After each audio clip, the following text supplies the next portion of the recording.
Hey, what's up, everybody? Thank you guys for tuning in. I appreciate it. All right, give me 1 second.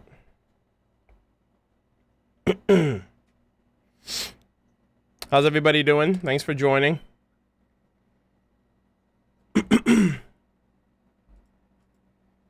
How's everybody doing?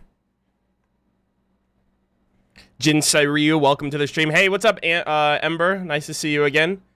Bloody Rose, Alpha Crow, Measles Star. I saw a few of you in the chat, like, long before I went live.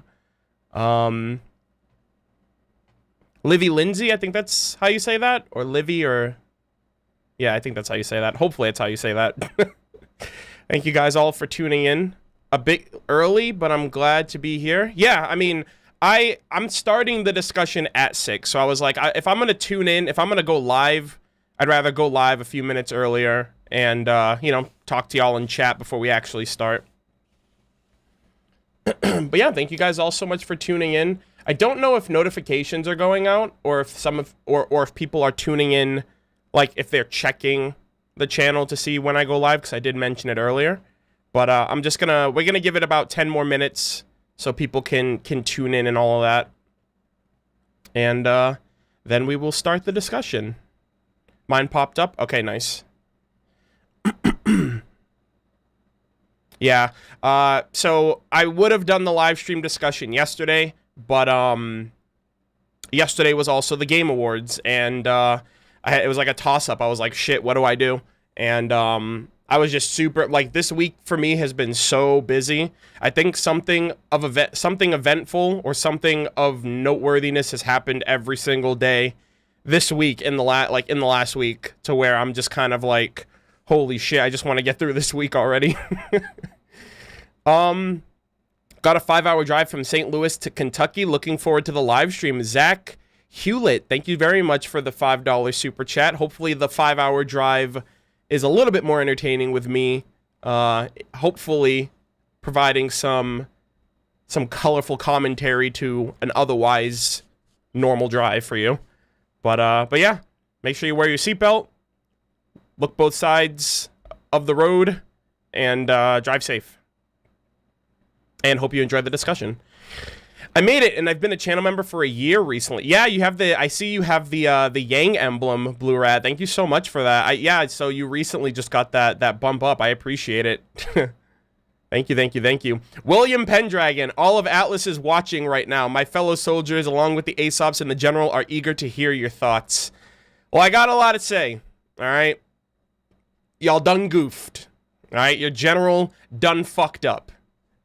And I'm pretty sure I don't have to tell you that for you to realize it. But thank you for the super chat. I appreciate it. Welcome back, buddy.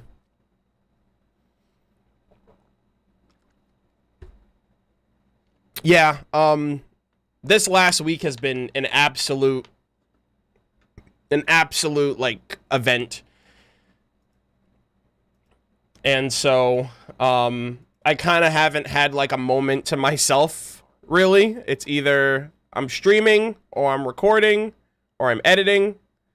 Today even I was still working on the live stream prep. That's why I had to push the stream back an hour, because I didn't know if I'd be ready to go live at 5 p.m. my time. So I was like, shit, fuck it. I'll just push it back to 6 p.m. and hopefully, for the most part, I think this discussion is going to go by relatively quickly. I say that every week, right? but no, like, this episode was very action-oriented. And I feel like it's typically going to be a lot of setup for a bunch of chain of events for this week, and then next week, which is the mid-season finale, which is kind of crazy that we actually have one of those now. But like I mentioned, I think I mentioned it.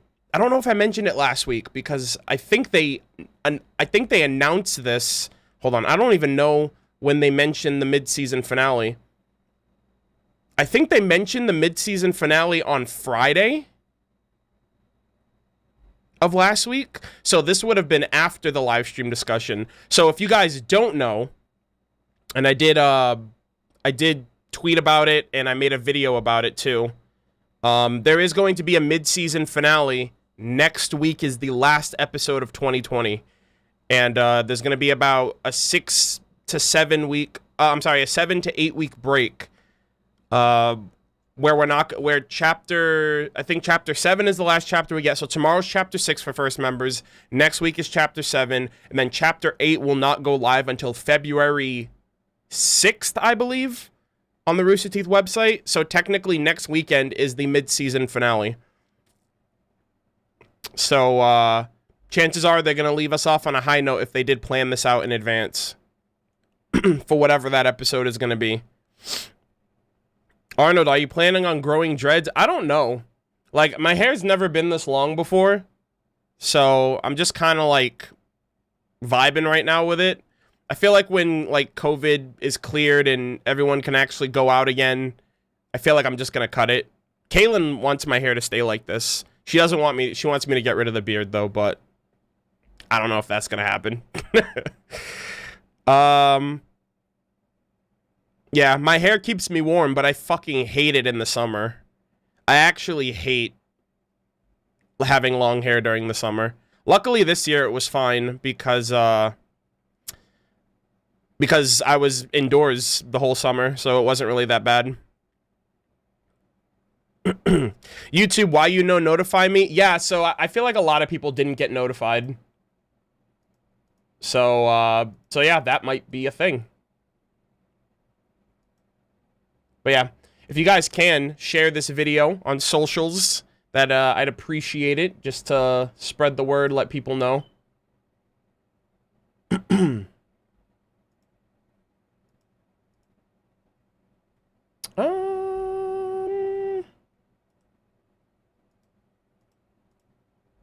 Yeah, I'm gonna do that too. Hold on, give me 1 second.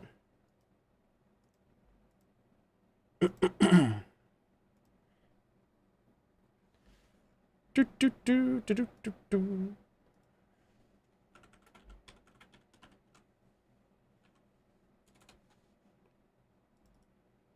All right.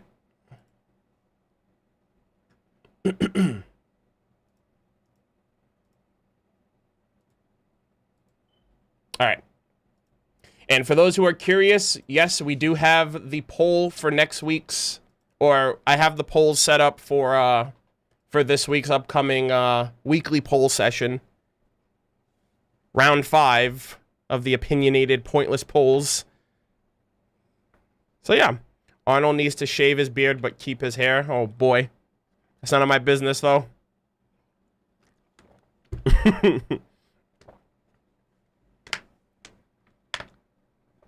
Cal, I'm sorry if it's hard for you to look at me anymore. Ah, boy. All right, let's see. But yeah, so just to give y'all an idea of what my week has been like, we're going to chat for about 5 more minutes, and then we're going to start. Also, again, thank you guys all so much for tuning in and for making it. I appreciate it very, very much. Hopefully in the next 5 minutes, a few more people can tune in before we jump right into it. So, RWBY Volume 8, Chapter 5 came out on Saturday. Well, first off, Friday, Rooster Teeth announced the mid-season finale. So that was kind of like a holy shit. This is kind of like unprecedented. We have to get the news. We have to let the people know as soon as possible. And obviously plan accordingly for that. So that was Friday. Saturday was the RWBY Volume 8 Chapter 5 live stream, Chapter 5 episode, and obviously my Episode 4 reaction went up on YouTube. I finished posting the last of Red vs. Blue Season 12 to Patreon, so I think I have the soundtrack to listen to, or a couple of songs on the soundtrack, and then I'm going to do my Season 12 review, and then I'm going to be starting Season 13. My girlfriend's birthday was on Monday, so we spent the day together. We played a couple of video games, and we generally just like hung out. We watched a movie as well. Tuesday, I was on a live stream with Rooster Teeth. We played Among Us, so that was really fun to be a part of. It kind of reinvigorated my love for the game and wanting to play it a lot more, especially since the new update is coming out early next year. So I ended up doing that. I streamed Genshin Impact over the weekend. I think I streamed it either on Sunday. I think I streamed it on Sunday, yeah. So I streamed Genshin Impact for a bit over the weekend. The Game Awards was yesterday. Sephiroth was announced, and a new Mass Effect was announced as well, so those are really exciting. Kid Cudi's new album, Man on the Moon 3, an album that I've been waiting for literally like 10 years, finally came out. I've been listening to it all day today for the last 2 hours, so that was another thing. This month, I will surpass 14,000 subscribers gained in 2020, which is absolutely baffling. I have no idea how that's even a thing. But like this year, I think I gained more subscribers this year than any other year since I started my channel, which is pretty nuts. And we also passed 1,000 patrons on Patreon yesterday, actually. So a lot of crazy shit, a lot of milestones, a lot of events, a lot of streams and videos and things of that nature. I have had a week, let me tell you. So I I'm honestly looking forward to this mid-season break, not gonna lie. Oh, also, one of the biggest points as well, Persona 5 Strikers got announced for North America, February 23rd. So that's like, that is a sequel edition to my favorite video game franchise of all time, Persona 5. Yeah, that's finally gotten a release date for North America early next year. And yeah, that was another thing too. So this is probably like the best year to cap off 2020 in my opinion, or at least this week. So yeah, a lot of stuff definitely went down. A lot of stuff happened. Let's see. Okay. Chat seems pretty tame right now. We have about 300 people in here, almost 400. So I'm actually going to leave slow mode off for a little bit. And if it starts getting a little rambunctious and out of hand, I will implement slow chat. So, I think for right now, we're pretty tame.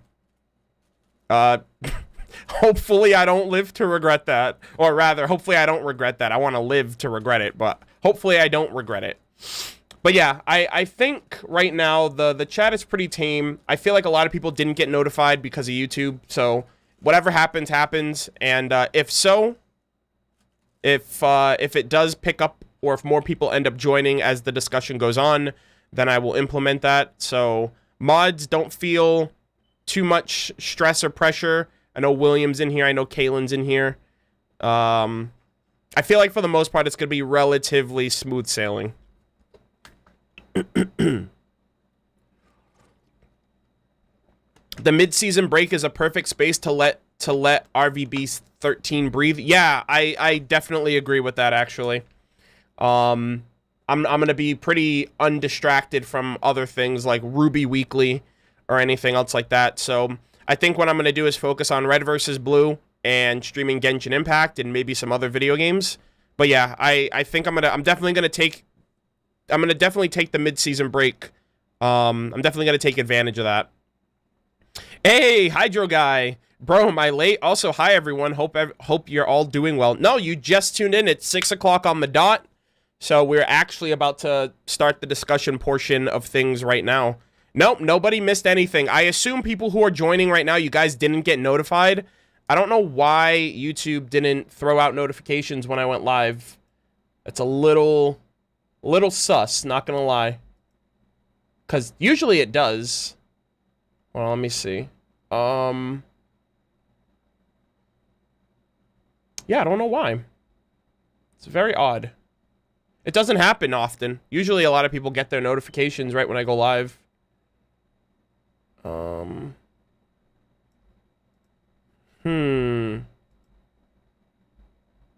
Maybe I should give it a couple more minutes, because now we're at 400 viewers. So maybe... Hold on. Yeah, I'll give it 5 more minutes before we start.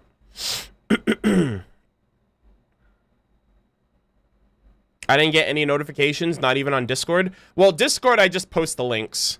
I'll post it in the RWBY channel and the YouTube channel. So, I'll never bombard people with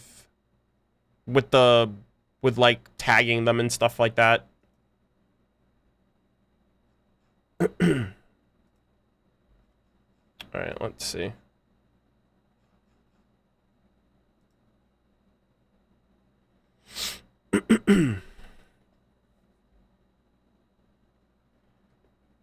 It was Watts.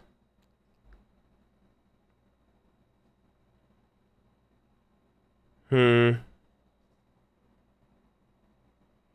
well, if y'all never get notifications, also be sure to smash that like button and hit the bell to be notified when I upload videos. I never promote that shit. So yeah, hit the bell icon if you haven't already. That'll probably help to some degree.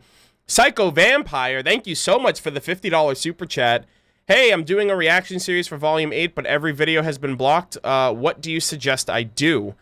I really can't provide all that much information because it's not like... It happens to some people and not other people. But the only thing that I can tell you is to look on the Rooster Teeth website's community guidelines and they have an email address. And if any videos get blocked regarding RWBY, you're usually supposed to send them an email, give them the link, and they'll try to take care of it during the weekday.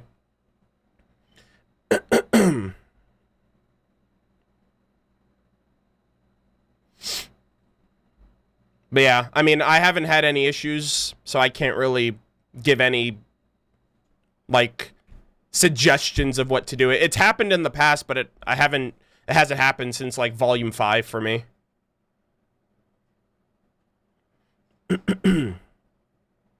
But, thank you very much for the super chat. I appreciate it.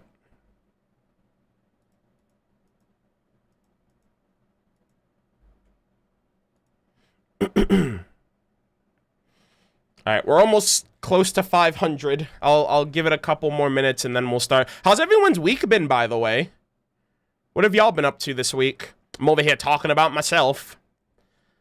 A lot of stuff happened for me, so I just feel like I was all over the place this week. Awesome, great, hectic. Oh, I feel you. Busy.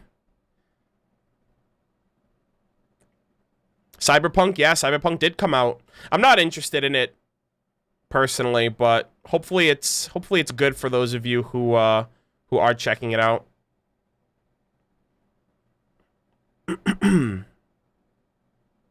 Sephiroth, exams, yeah, my girlfriend's right there with you. Exams are completely consuming her for like the next week or so, or for the next couple days maybe. I think before like the winter break. The Game Awards and Christmas, nice. Yeah, Attack on Titan, the last season of that started. I know a lot of people are hyped and excited and talking about that too. Fortnite, man, did you see the red versus blue cameo in that? I posted my reaction last night. Is Penny still your favorite character? I've never claimed that Penny was my favorite character. She is one of my favorites. She's definitely bumped up a lot since Volume 3, obviously, because, you know, she's a lot more dynamic and complex, and she just feels more like a character now than, you know, the limited amount of time that they gave her during the Beacon arc. But yeah, Pyrrha and Weiss are definitely up there for my favorite characters. Ironwood as well, especially after last volume. I think he definitely has a lot of complexity to him, and it's not just like, well, he's doing bad things, so I can't like him as a character. I think he shakes a lot of things up. I think he makes things very interesting for the protagonists. And obviously, he's not a bad person. He's doing questionable things, you know, morally questionable things with the best of intentions. You know, he's trying to save people, believe it or not. Despite what he might be doing to one or two people, he's thinking of the bigger picture of everyone. And so it kind of makes him feel very, it kind of turns him into like this villain in the eyes of people when he does like one or two things that are considered like crossing, that's considered like crossing the line, like shooting or killing people to save, you know, kill one, you might save 1,000. But yeah, I think you can still like Ironwood as a character regardless if he shot Councilman Sleet or if he shot Oscar. I think a lot of people need to divorce the idea of liking a character but not liking necessarily the actions that they take, you know?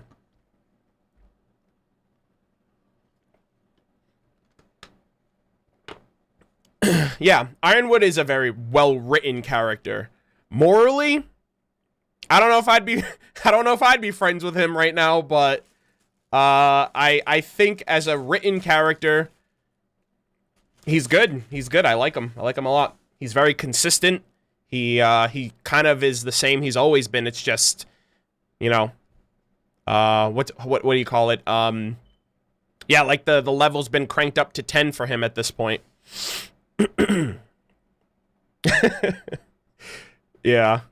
All right. Well, everybody, thank you guys all very much for tuning in. We're going to be starting the RWBY Volume 8, Chapter 5 live stream discussion. I appreciate all of you guys who probably tuned in of your own accord because YouTube is awful at doing their job 9 times out of 10 and probably didn't send any of y'all a notification. Type 1 in the chat if y'all got a notification to the stream, because I feel like a lot of people who are tuning in now are tuning in of their own accord.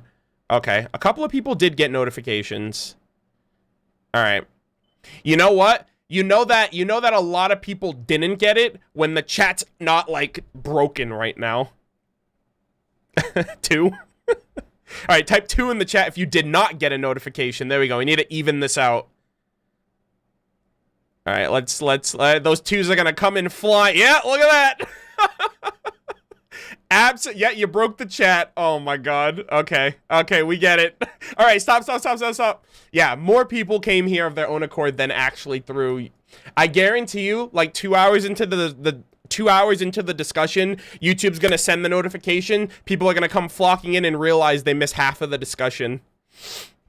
Here comes slow chat. No, we don't need slow chat necessarily. Not yet. Actually, you know what? I'll put slow chat, but I'll reduce the time. We'll do that. So I'm gonna implement slow chat right now. Instead of 45 seconds, it's only gonna be 20. So I'm gonna cut the time in half, and we'll see where that leads us. So slow chat now enabled. Yeah, we'll cut that time in half a bit. We've typically had over 1,000 plus we've had 1,000 plus viewers per discussion. I think this week is going to be an exception. Why not 2 seconds? Because that's not making much of a difference. Why not just leave it off at that point, you know? 2 seconds isn't really going to do much. All right. Let's see. Larissa Hill. I wanted to make volume 7/volume 8 Photoshop posters. Should I? I mean, you might as well, because Rooster Teeth pretty much like doesn't make posters anymore. So I don't know. That'd be kind of cool. 2 hours slow chat. I think the longest you can put. Actually, now that I'm kind of curious. Okay, you can put a maximum of 5 minutes, 300 seconds. So if I wanted to, I can put slow chat for 500 seconds and be like, all right, well, have fun not talking in chat. Have fun choosing one point to have a comment that's actually important that you want to come across in the chat to me and to other people. I don't know who would do that. That's actually kind of crazy. All right, anyways, let us begin. Let us start. We got a lot of screenshots.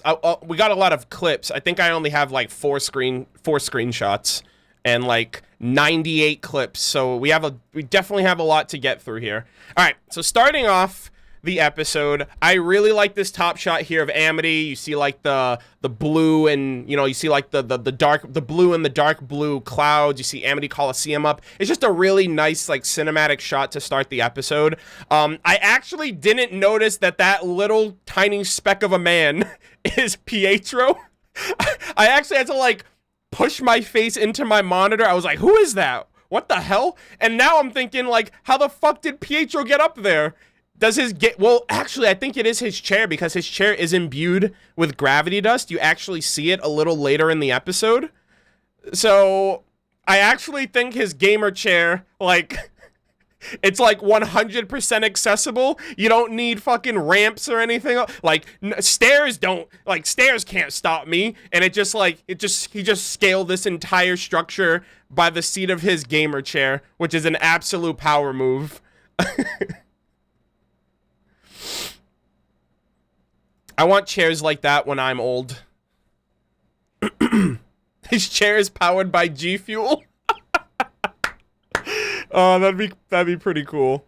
I mean, that'd be fucking weird. Like, why is G Fuel in this universe? But other than that, but yeah. So Pietro just managed to find a way to get up here, and he's by himself. So I think his chair helped him get up here because it's imbued with gravity dust. Again, need I say more about gravity dust? I feel like I sound like a broken record at this point.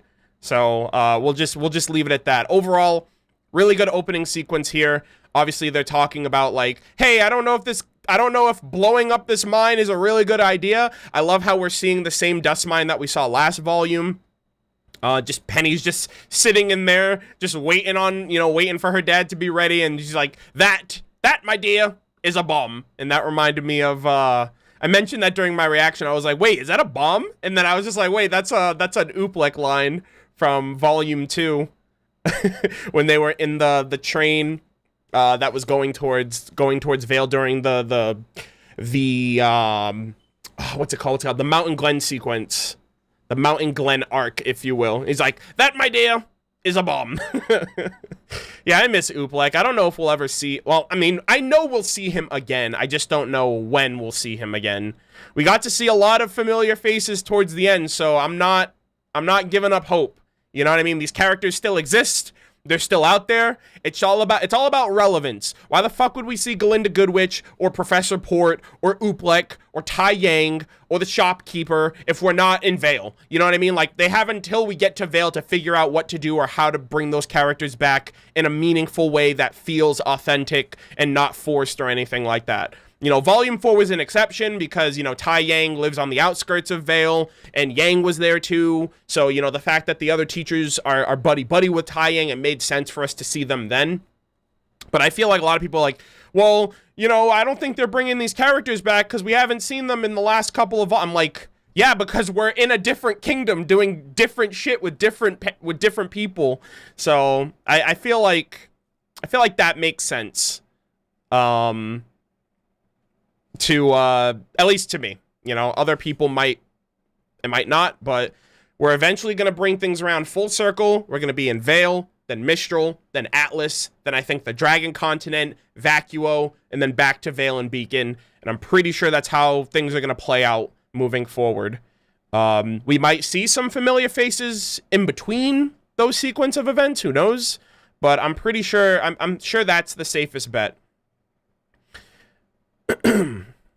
But yeah, I like I said, I liked this one sequence here because it's like, oh, we were there before, and it looks exactly the same as it was when the Aesops were fighting that Petra Gigas that was imbued with the gravity, with the dust crystals and all that. So that was pretty cool.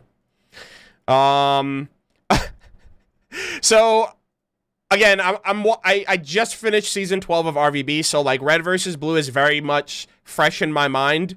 And I was like, holy shit, when did Freckles get into this season of RWBY? for RWBY fans who know what I'm talking about, I was like, that's the first thing I thought of, not Atlesian Paladin. You know what I mean? Because that doesn't look like an Atlesian Paladin as much as it does like, it almost looks like a Paladin that's used more for construction, not for combat. So I was like, oh my god, that's what it reminds me of. Where's Caboose? Who? Yeah. Yeah, if you haven't watched RWBY, you don't know who Freckles is, but yeah. But Maria is a little OP right now. She's like a silver-eyed mech right now with yeah, she can pilot an airship, she can pilot a paladin. Like, this woman is technologically gifted. It's actually ridiculous that she, you know, she missed her gig as a silver-eyed warrior long term, but you know, she has a great affinity for machines and things of that nature, which is kind of funny in my opinion. Maria is old Toph Beifong. I mean, I wouldn't go that... Yeah, I wouldn't go that far, but she is pretty badass. Ultra Instinct Granny. God, that sequence was so fucking cool, man. It's so awesome. But yeah, I was just like, wow, she knows a thing or two about machines. She can, like I said, airships, mechs, like what else is next, you know? So I thought that was very interesting. And she's mentioning like they have the technology. It's like, we have the technology to do this. We'll make the best of it. We're sitting on tons of thrusters and things of that nature. So moving on from there, this is like the start of like what I feel like all of us kind of were I feel like this was always going to be a point that we would hit with Penny and Pietro, that he wasn't necessarily thinking of like, oh, Penny, when Amity goes up, you should be on it with Maria and I. It's like, well, what good is Penny being on Amity just to be on Amity? You know what I mean? If y'all are up there and y'all are fine and you're going to glide down to safety, why does it matter if Penny goes off and decides to help people fight? And this is where the fatherly instincts start to take over. And, you know, he ends up he slowly stops caring about the bigger picture and more so cares about, okay, the threat level is getting higher and higher the further we go with this plan. And, yeah, I definitely want my daughter to be safe versus, like, risking her dying for the bigger picture. He doesn't give a shit about the bigger picture, you know?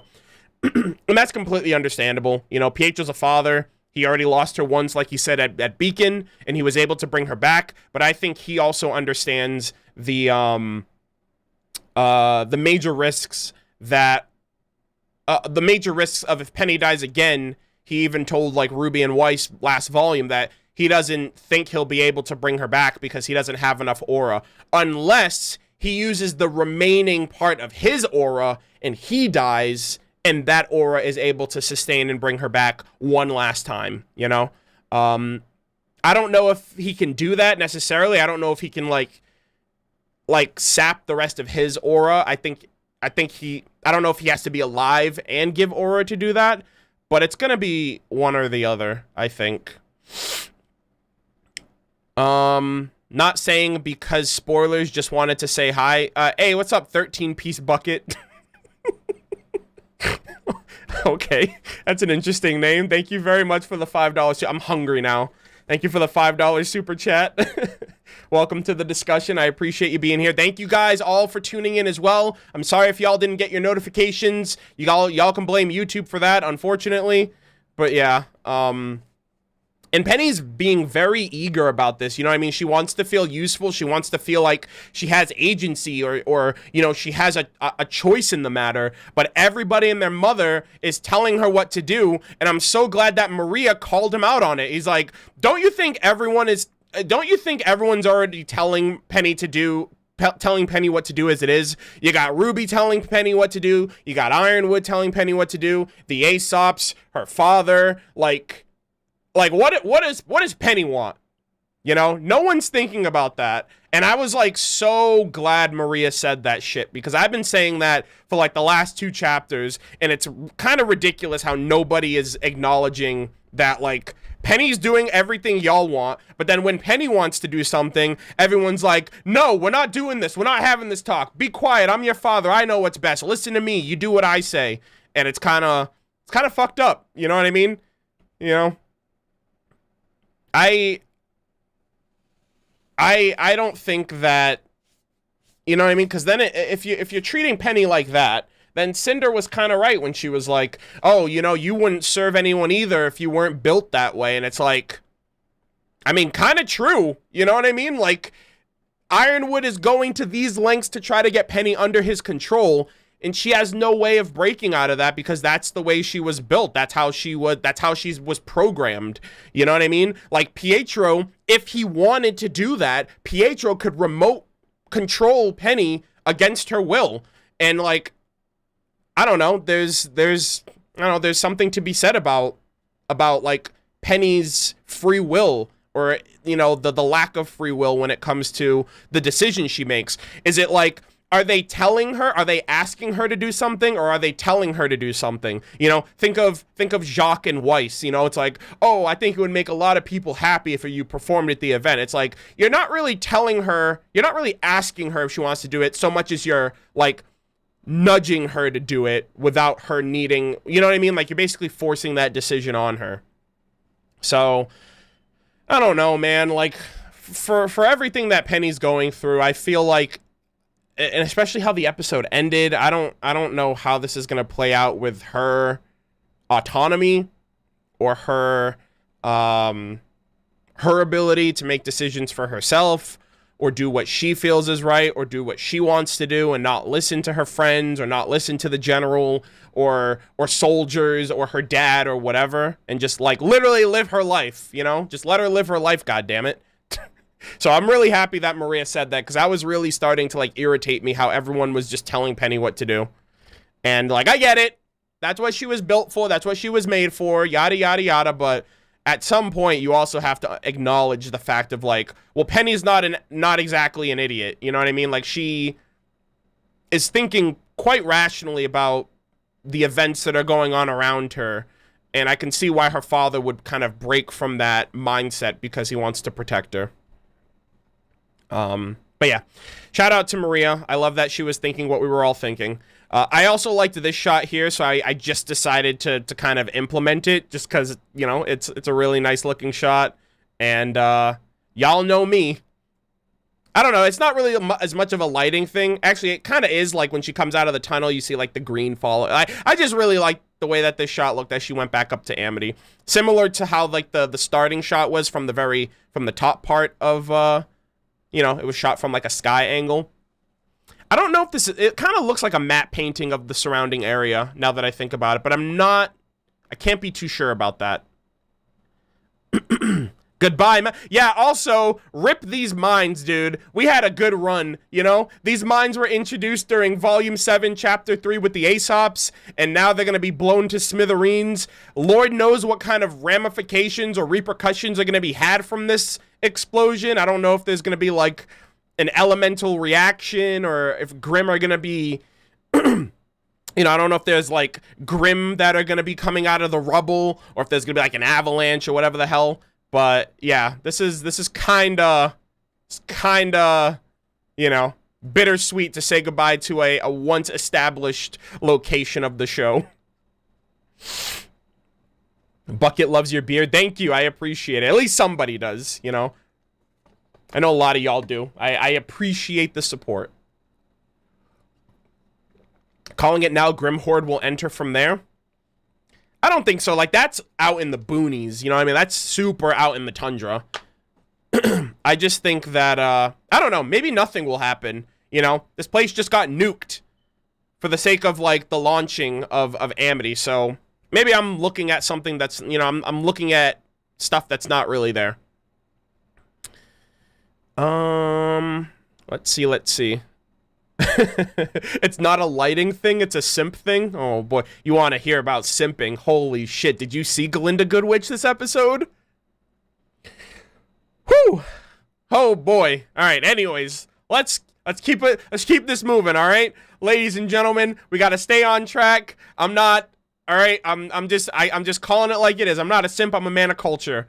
Anyways, Penny's a little gets a ping signal. That's kind of funny that like she like responds to the connection and all of that stuff.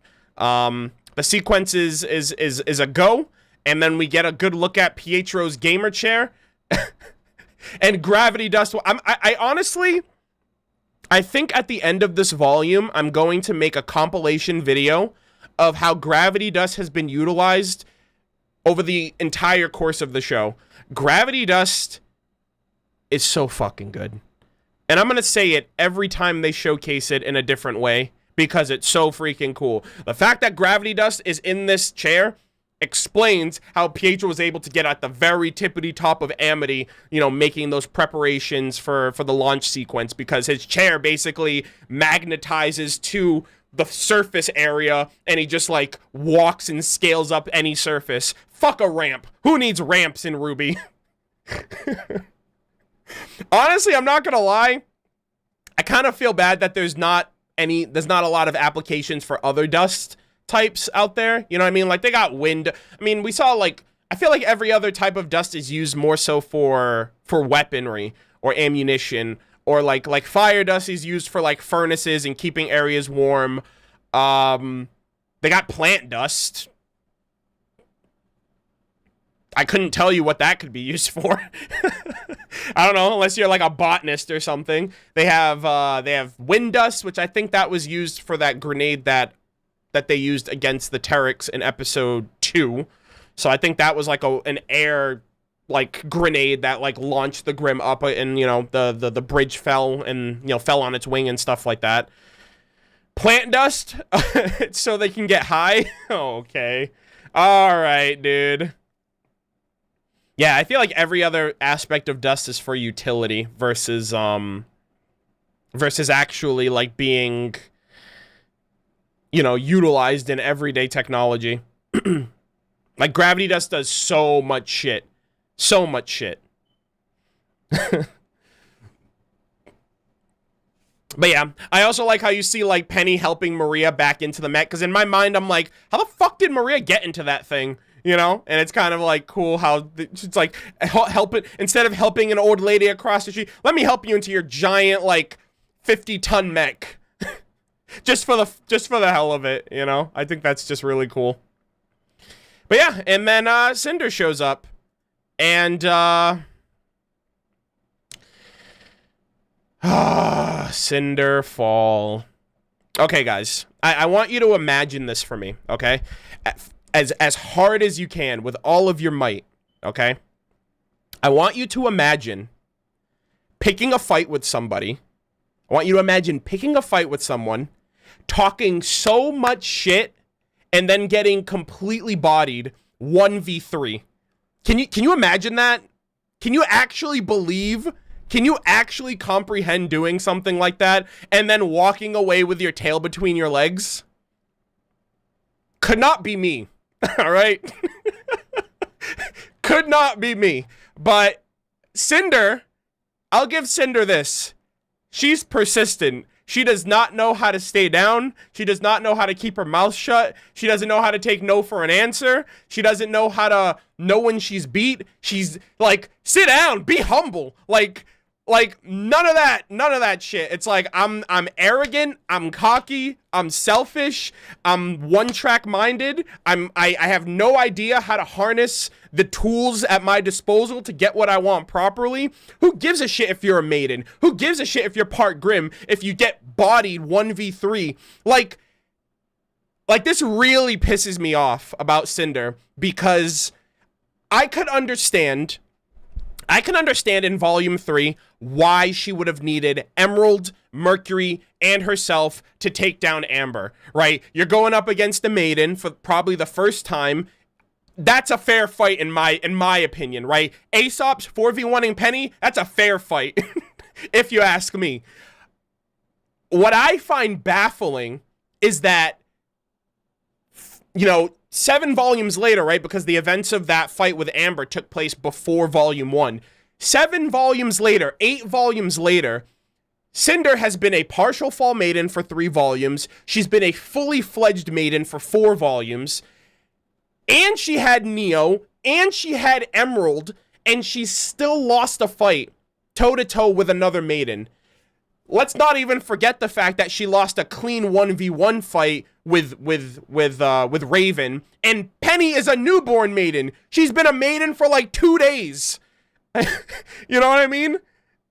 And like, I feel like Penny didn't even really utilize her maiden powers to beat Cinder. She just like charged. I mean, she kind of did. She used like the electric to like supercharge herself and like blast that mega freaking laser at her. But it's just so embarrassing, man. It's like what Salem said, what, in Volume 4, Volume 5? She's like, if Ruby Rose has learned to, I think it was Volume 5, actually. She's like, if Ruby Rose has learned to harness your gift, then you must do everything you can to protect yours. There's only so much that I can teach you. There's only, I can get, you know what I mean? You can lead a horse to water, but you can't make it drink. I can give you the maiden powers. I can give you this Grimm arm. I can give you Grimm. I can give you my accomplices, but I can't make you win. I can't help you in a fight. And like, I don't know. Like, I don't know. Like, Cinder, you need to find a new gig. And the worst part about it is, like, I don't think Cinder reflects ever. I don't think Cinder ever, like, you know what I mean? That's not a part of her character. Her character is very self-centered and egotistical and, you know, I want everything. Everything is mine. Also, Eddie, I see you in the chat listening quietly. I'm just venting right now because it's so frustrating to try to want to like this character and just see, like, no redeeming, like, it's just like, Cinder, why? Why do you get into every fight and just lose? You know, in the last volume, you know, she went up against Penny and Winter, and she was kind of like at a stalemate. Freya, that's a whole different can of worms. Freya was kind of like, you know, she was popping off. I wasn't expecting, you know, she also got wrecked by a senile old woman who was like on her last leg. Oh, Cinder. I honestly think Cinder's just destined to fail. Time and time again.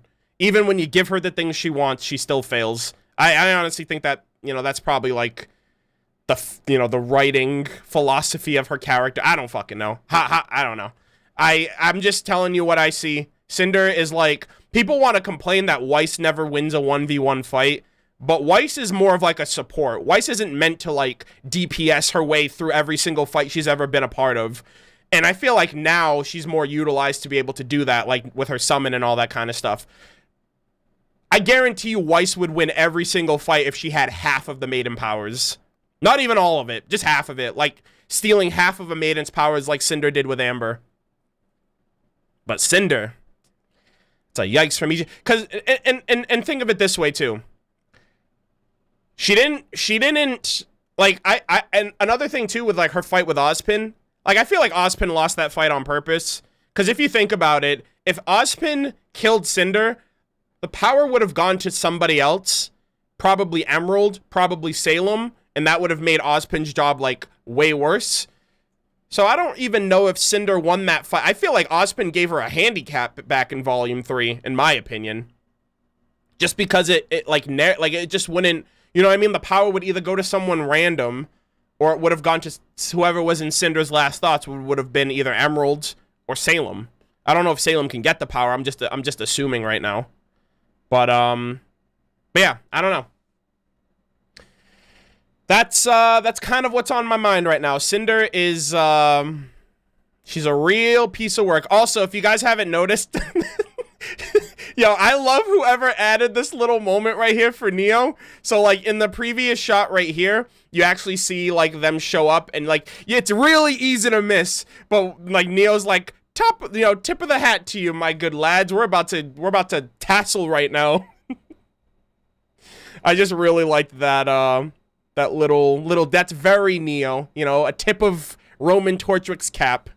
So whoever animated this, you are a national treasure. And I appreciate you for that. Yeah, that's just a classic Neo moment right there. So, this was pretty cool. I was just like, oh, they're actually doing it. So I don't know why. That just looks really, really, really nice. Like, obviously, all the dust crystals, like the colorful explosions. I saw someone on Twitter be like, gender reveal parties be like, and then it's just this explosion. So, yeah, Tips Fedora. Yeah, there you go.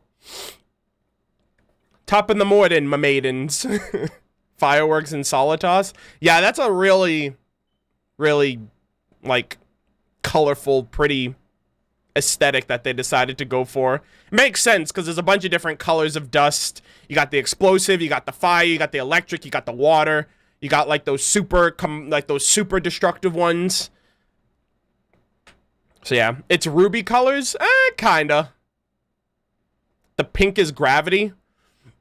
Well, there were also like those super disruptive ones that they were trying to make sure it didn't fall when they were fighting the Petrogigas in, you know, last volume. So those super destructive explosive ones are in there too.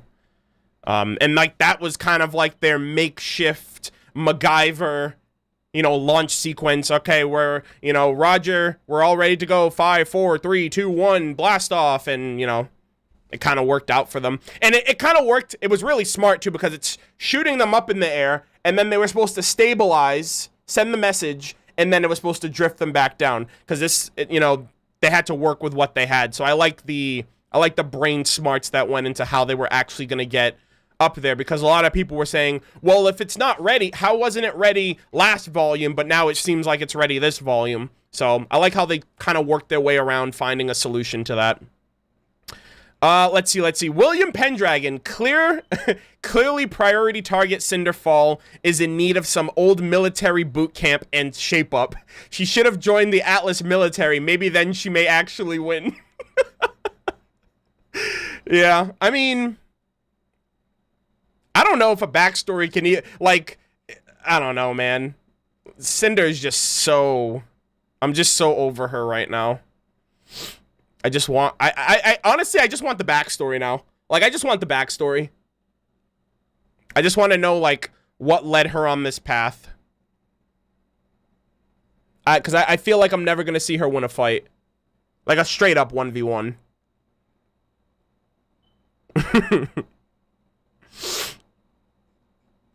Let's see. And we might get that too, based on how that fight ended up turning out. So, This was where I started, like, I think it was at this point in the episode that my stress levels started, like the stress and the anxiety in me started to, like, rise when Ironwood was like, it's time. Like, Ironwood knew all of this shit was going down. It's like, all according to Keikaku. Okay, everything is arranged. All the pieces are in line. Okay, now let's do the thing. And I was like, fuck off, man.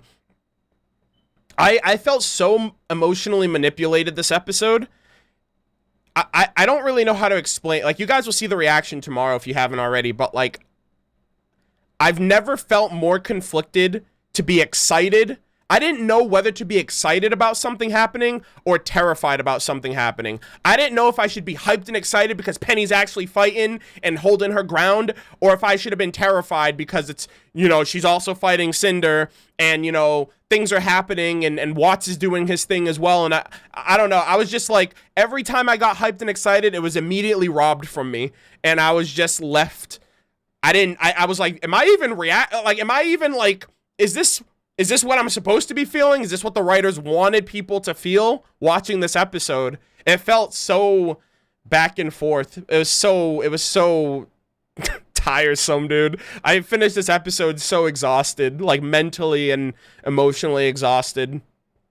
But yeah, like once this part showed up, when Ironwood actually knew what they were doing and he was unfazed by it, it's kind of like, well, what the fuck? Like, why would you just let this happen, you know? But they were seeing if, like, the proxy trick of using Penny, like, so in the last episode or the couple episodes back when they went to the military base, it's kind of like Ironwood knew what they were there for, what they were there doing, and it's kind of like they were like, okay, let's let them do this, and if it works, then maybe we can find a way to work it in our, you know, to our advantage with hacking Penny.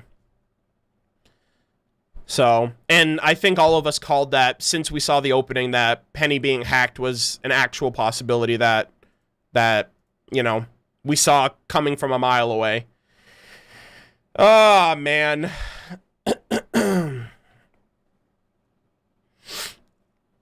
Yeah, and we still have so many more episodes left, too.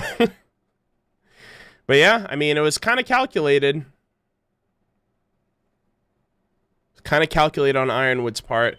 Yeah, and then this setup too, this also reminded me when Cinder brought out all of those swords, it kind of reminded me of like how Emerald manipulated Pyrrha's mind to see all of Penny's swords when she like attacked her in Volume 3, and that just gave me like Volume 3 PTSD. It didn't also help that they're fighting in Amity Coliseum, the last place that Penny was when she died in Volume 3 as well, so that just like set me off too. Like, this was not a good episode for me. Like, this episode was actually stressful.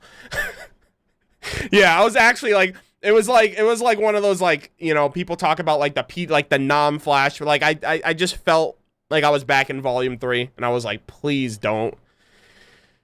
Ugh, man. It was pretty stressful overall. StarCraft Squall, Big Brain Theory. Cinder is the illegitimate child of Jacques, making the Schnee family her stepsister. It could possibly explain why all three of them have almost always lost their fights. It's hereditary. I like your enthusiasm. I like where your mind's at, but I'm gonna have to. I'm gonna say no on that one, buddy. That sounds more like a crack theory. I appreciate the super chat as well. Always good to hear what y'all are thinking. I'd believe it. Okay. All right. Wait. I guess Winter lost her fights too, right? She lost the fight against Crow in Volume 3. She lost the fight against Cinder last volume. White, I mean, are we going to give Weiss that win against Marrow? Marrow's like, we were holding back. So does that technically mean she didn't win that fight fair and square either? That's fucked up. That's messed up, dude. Oh, man. Yeah, that's also Kalaxin. Like, Kalaxin reminded, like, that's one of her I feel like Kalaxin has, like, a theory for, like, every actuality and situation. A win is a win? Yeah, but is it a win if it's given to you, though? You know? Can you say that Cinder beat Ozpin if Ozpin let her kill him. You know what I mean? Who knows?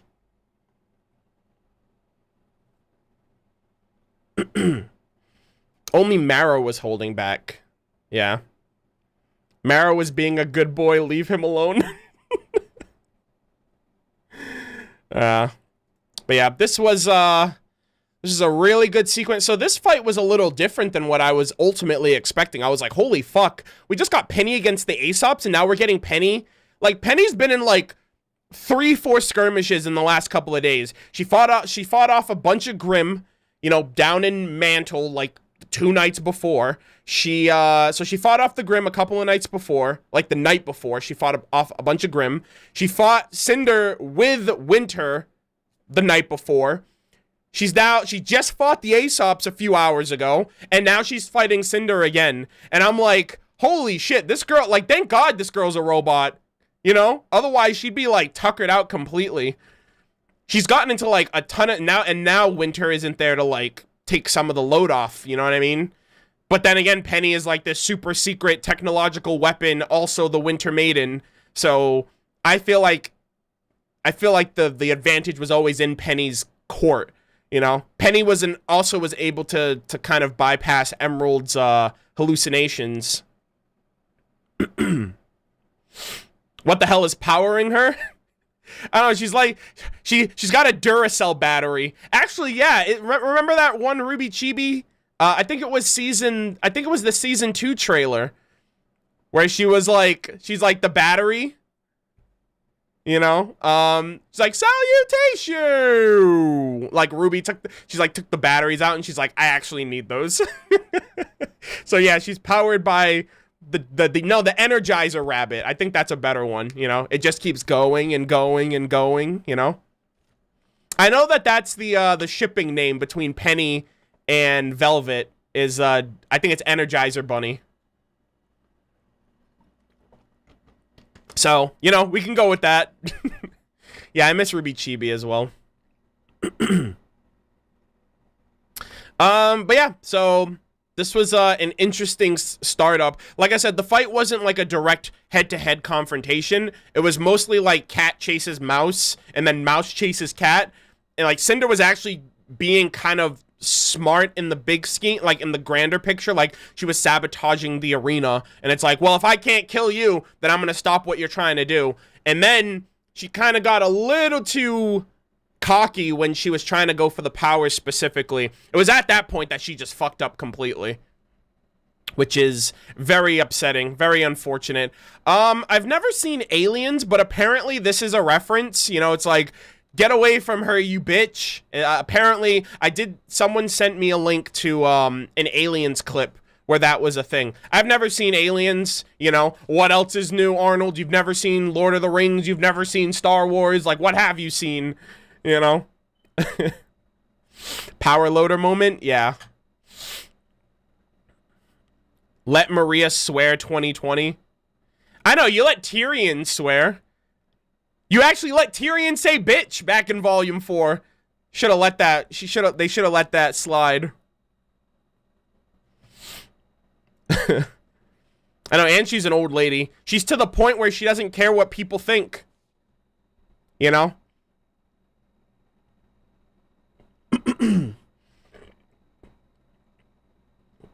Did you grow up without any internet or TV?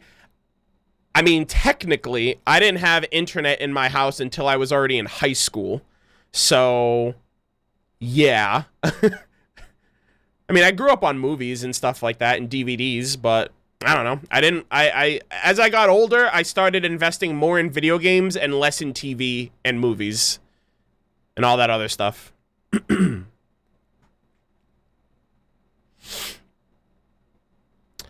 I don't consider bastard to be a swear or a curse word. You know, it's definitely like, I guess it depends. Like, if you come from a good Christian home, maybe it might be considered a curse word, but I don't consider bastard to be anything bad to say. So yeah. But like, to call someone a bitch, like, that's that word is actually a derogatory term, like, to put women down. So yeah, I mean, if anything, like, that word is worse. It's not worse. I guess, I mean, bastard is bad too. I guess they're both bad, now that I think about it, if you get to the root cause of, like, what the word derives from. Yeah, bastard is derogatory too. Let me retract that statement, because yeah, that's derogatory in its own way. I guess the word is just used very differently now. Yeah.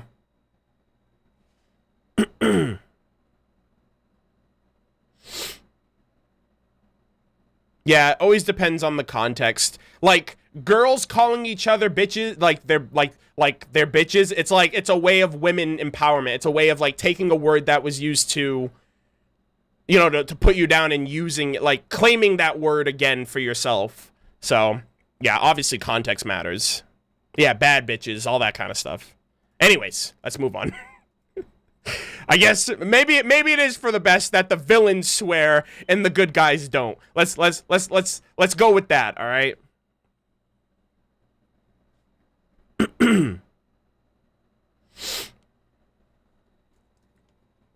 But yeah. So we have two different fights going on here.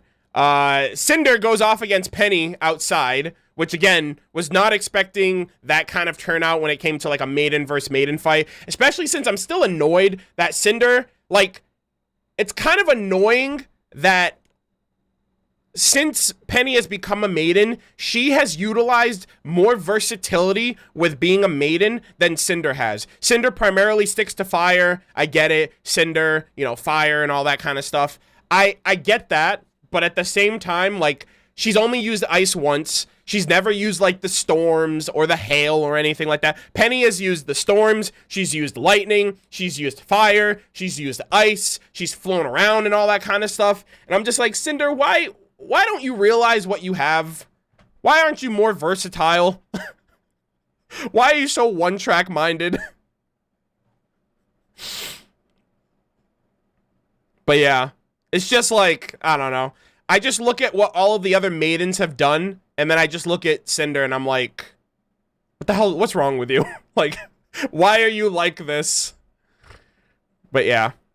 Yeah, and she used wind too, actually. Yeah. She used wind against the Aesops, actually. Like, she almost blew Marrow away if it wasn't for Elm. Yeah, she's a fire one trick. That's why she keeps losing. Like, use a different element, damn it. Have you not played do they not have, like, a Pokemon equivalent game in their world that they grew up playing? Does she not know how the elements work?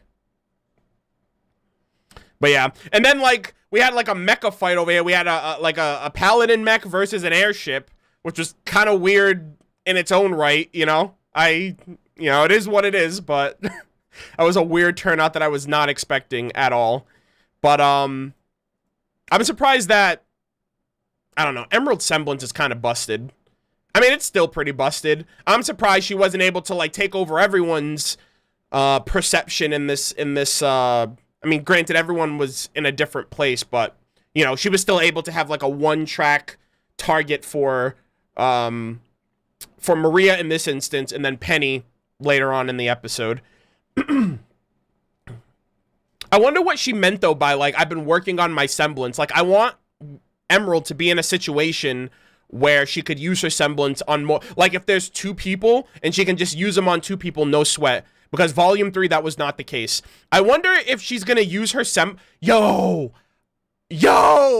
Oh my god, you know what I just thought of? What if... So, they're fucked when they get back to Salem's place, because Cinder is in a terrible condition, right?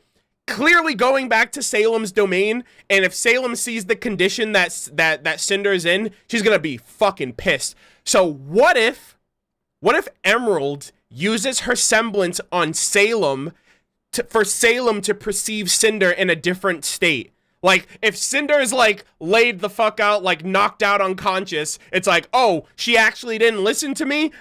That's it, she's done. But what if Emerald uses her semblance on Salem and, like, makes Salem see something different? I feel like she couldn't get away with that, though. You know what I mean? Like, I just feel like the power and the magic that Salem has allows her to bypass semblances.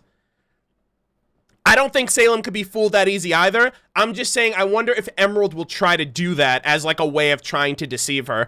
And then Salem will take it out on Emerald too. It's like, you really think that's gonna work, you idiot? You know what I mean? Do you not know who you're fucking with? But yeah, I just wonder if that's a possibility. If Emerald's gonna try to do that, you know what I mean? Because if they go back, you know, what was Cinder's last words before she left the place? She was like, no one will know that we're gone. And then you just go back completely like charred and burnt to a crisp because you got lasered down by the Winter Maiden. But yeah. I really hope that happens. I really hope Neo tries to use her semblance on the other, if not Salem, then the other accomplices. Like if Watts walks into, no, not Watts. Like if Tyrion walks into the room or Mercury walks into the room and they try to see Cinder and they think that they'll snitch to Salem, she'll try to change their perception to maybe not see Cinder in the room. Or like if she's like, oh, where's Cinder? It's like, oh, she's somewhere else. Meanwhile, she's laying right there, but the two people in the room are perceiving reality a different way. So yeah, I think that would be really cool. I really want her to do that now. I actually want her to do that now. Neo can't say shit because she can't talk. So there's no way that she'll be able to snitch. And I think Hazel's too busy beating the shit out of Oscar right now. Can you imagine? Do you realize that? Do you realize that during this entire fight, Hazel has been pummeling Oscar to a pulp that's like probably nonstop? Which is like, just keep that in the back of your mind, by the way. Like, we didn't see Oscar the entire episode. 17 minutes, absolute, like, nonstop. Stop. Hey, I'm just calling it like it is, all right? I'm actually kind of terrified to see Oscar again. Like, when we see him again, like, they're gonna do everything but kill him. You know? But yeah, this follow-up was pretty interesting, too. Like, Maria actually knows what Neo's semblance is, and we actually got like one of the most badass freaking like face-offs that I never thought this face-off would be super cool. I'm not gonna consider this to be like a fight of any sort, but this was such a cool like skirmish between these two. Super unexpected, but I like the matchup because it was basically a blind character versus a mute character. I feel like if it was like a blind character versus a deaf character, like, I feel like that interaction would have been very interesting because one person wouldn't be able to see and one person wouldn't be able to hear. You know, one person has the sense that the other lacks, and I don't know. I felt like that would be very interesting. Like, imagine, like, Fox versus Neo. Well, no, one doesn't talk, one doesn't. Never mind. Well, Fox is blind, and Neo can't talk, but Neo can still make noises. Yeah, Fox versus Neo. That'd be interesting. Yeah. I'm actually surprised. I don't know if they have any...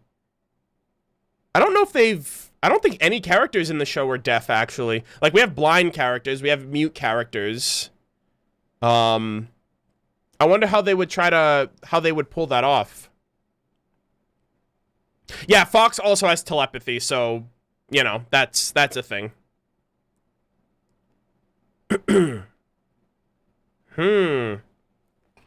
That'd be neat. Hopefully we get to see some more character or huntsman variety in Vacuo, perhaps. Or like between here and Vacuo. But yeah, this matchup was very interesting. Was not expecting it whatsoever. Cinder indirectly did a good thing by blowing her way through into the arena, which sucks because, I don't know, she just like destroyed this place. It's so iconic to the Vital Festival tournament and where a lot of things happened, and now there's just a big charred hole in the base of it, which is unfortunate. But yeah, she like indirectly screwed things up by making her grand entrance. I would love to see if Fox could hear Neo's voice. Yeah, that'd be interesting. Yeah, I think that's Calaxin's like one of her favorite ships is like Fox and Neo.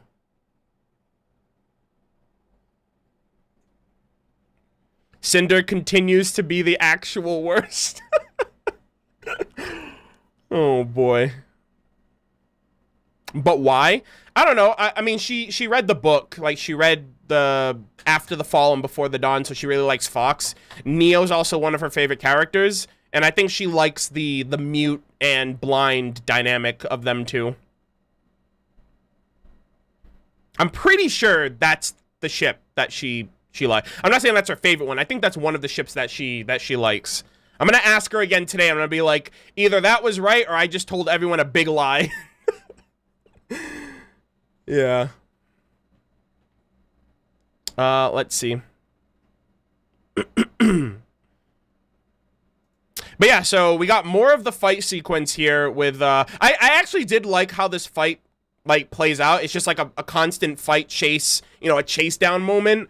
You know, Cinder's being relentless. Penny is actually being smart about it, like, slowly but surely leading Cinder away from the tower. But Penny doesn't know that the stabilizers are messed up. So without Penny, they, you know, up until this point, you know, there was nothing that Pietro could do to stabilize and get the message out. But yeah, Penny was just kind of running, you know, like I guess flying. I was gonna say running circles around, flying circles around Cinder. You know, she was getting hit here and there, but for the most part, she was kind of holding her own.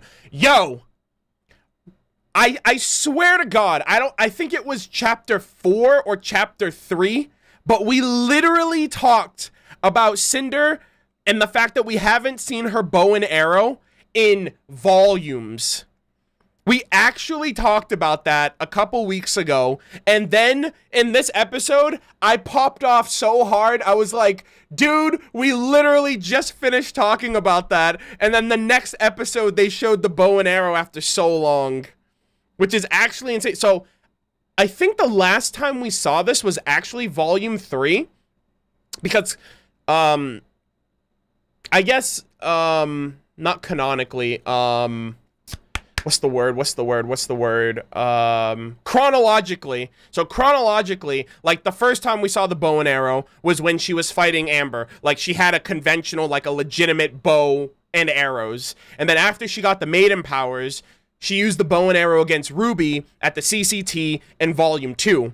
And then we saw it again in volume 3 when she killed Pyrrha. I think the last time we actually saw it was when she fought Pyrrha, shot her in the Achilles, and then shot her in the heart.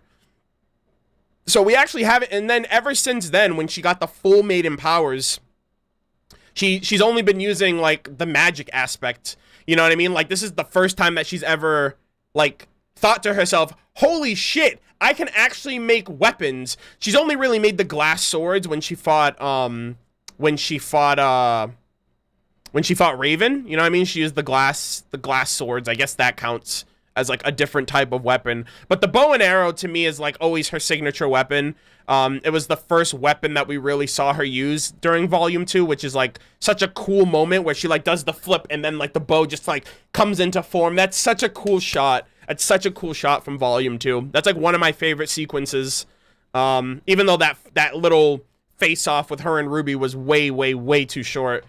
But yeah, her bow is actually, yeah, her bow is named Midnight. Yeah, I do know her weapon has a name, which is odd because she, like, crafts the weapon.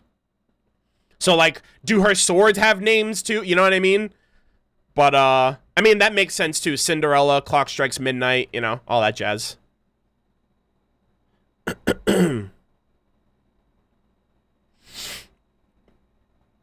Don't forget in volume 5 when she speared what? Yeah, so she has, like, she has swords, she has a spear, she has bow and arrow.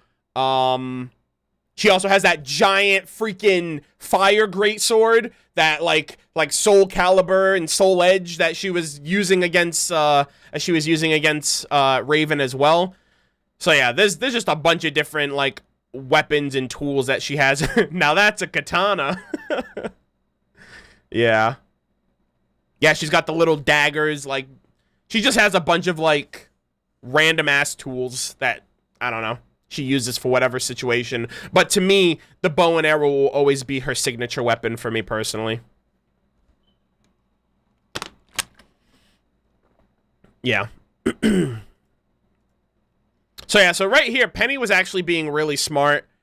Cinder caught on, actually, which I'm surprised by. Like, I'm sorry if I'm, like, shitting on Cinder's life here, but Cinder deserves it, all right? I'll be the first one to say it. Cinder deserves it, all right? When Cinder starts doing something around here, I'll start putting respect on her name. Until then, she's gonna be the butt of every joke in this live stream discussion, and, that's just how it is. I don't write the rules, okay? I also want her backstory. That'd be really great. I'd put some respect on her name if I actually found out, like, why she does anything, like what motivates her at the end of the day. But yeah, Penny was actually trying to lure her away, but then Cinder saw that as an opportunity to be like, actually, I'm gonna go and fuck with this tower, and now you have to play my game. So, I'm not, no. Cinder fans are welcome here. I just want you to know that I'm going to rip into the character you like, because I find issue with the character. Has nothing to do with you liking the character. I'm not taking a shot at you for liking the character, just the character themselves, you know, because we're all watching the same show. Yeah, I have nothing against you if you like Cinder. You do you, live your best life, you know. If you like the character, I hope you continue to like the character when they give us more that hopefully will make me enjoy the character as well. But yeah, like, I can't with Cinder. Like, I just can't. But yeah, hopefully Cinder backstory. I really hope they give it to us before the break. I really hope they give it to us before. I hope they give it to us next week. Yeah. I still want to see Torchwick. I mean, you can go back and watch the Beacon arc. You know? I think that's, like, the best you're gonna get. I mean, the best you have right now is Neo as well. I think Neo's the closest thing to Torchwick that any of us are gonna get. But yeah, so let's talk about this shit. This was so fucking cool. This was so awesome. This was so, like, out of the blue, unexpected. Like, how is this even possible? Neo has, like, won every fight she's been in. Granted, we've slept on Maria. We've assumed that because she's an old lady, you know, she's an old, defenseless, blind lady that she can't do anything. I saw a few people in chat asking, did Cinder get nerfed? I mean, did Neo get nerfed? It's like, this ain't a video game. All right, come on now. We all know that Neo was clearly underestimating this old lady because she was blind, because she was old, because she was in a mech. All right? This is the Grim Reaper. All right? This ain't no game. And that's what happened. Neo disrespected the old lady. Also, let me just put this out there really quick. The reason why Maria didn't do shit to this degree in Volume 7 was because her eyes weren't working, all right? Her eyes would be, like, super wide open, and then they'd shut on her. What did she say? What did she say when we first saw her? What did she say to Yang? My name is Maria Calavera, and I am not defenseless. I'm just a little hard of hearing and blind without my eyes, which are in desperate need of repair. So she let us know right out the gate that she's not old, that she ain't defenseless, and clearly she can still do a thing or two without her eyes. She also has preflexes. People are like, why, like, how the hell is she not even looking at Neo when she attacks her? Her whole semblance is like spider senses. She can see attacks coming before they happen, so it's kind of cool that she doesn't even need to look to see when I think that's, like, the coolest part of this whole fight. You know, she grabbed that lemon off that tree before it hit the ground, and she wasn't even looking at it. But yeah. So it's reflexes, but preflexes. So it's a reflex before the flex. It's basically Ultra Instinct. She can see shit and calculate and react before things happen. And so, like Neo's just getting, you know, Neo's getting flustered. She's, like, lowering her cap. She's like, all right, this old lady's really gonna get it now. And yeah, she just got, like, absolutely outclassed. But yeah, I don't know. I know a lot of people, I think everyone wants Neo to win every fight. But it's just like, this was the fight that felt the most unexpected. Because, like, you know what I mean? Like, it's like, well, Maria's an old lady. She's defenseless. She's weak. She's helpless. We need to help her. She's a senior citizen. You know, she needs the discounts at all the stores. But, like, I don't know. Like, I feel like that was why... I think a lot of people are caught off guard by that because of the fact that it should have been easy for Neo. And so, I feel like Neo was expecting things to go the same way we were. It's like, oh, well, Neo's fighting Maria? Or Neo's taking care of Maria? I honestly thought Neo was going to open the... I like, no bullshit. I thought Neo was going to open the mech suit, take out her sword, and kill Maria while she was in it, and then just close it and leave Maria's, like, let Maria bleed out in there by herself. Like, I actually thought that's what she was going to do. That's not how it turned out at all. Thank God. But I actually thought that that's what she was going to do right out the gate. But yeah, I don't know. Maria surprised all of us, I think, at the end of the day. Some people, you know, will say, like, oh, retcon, oh, like, she got nerfed. I mean, she's won every fight. What do you want? You want Neo to be unstoppable? Neo disrespected the old lady. She slept on Maria, and she, now she's looking foolish. All right.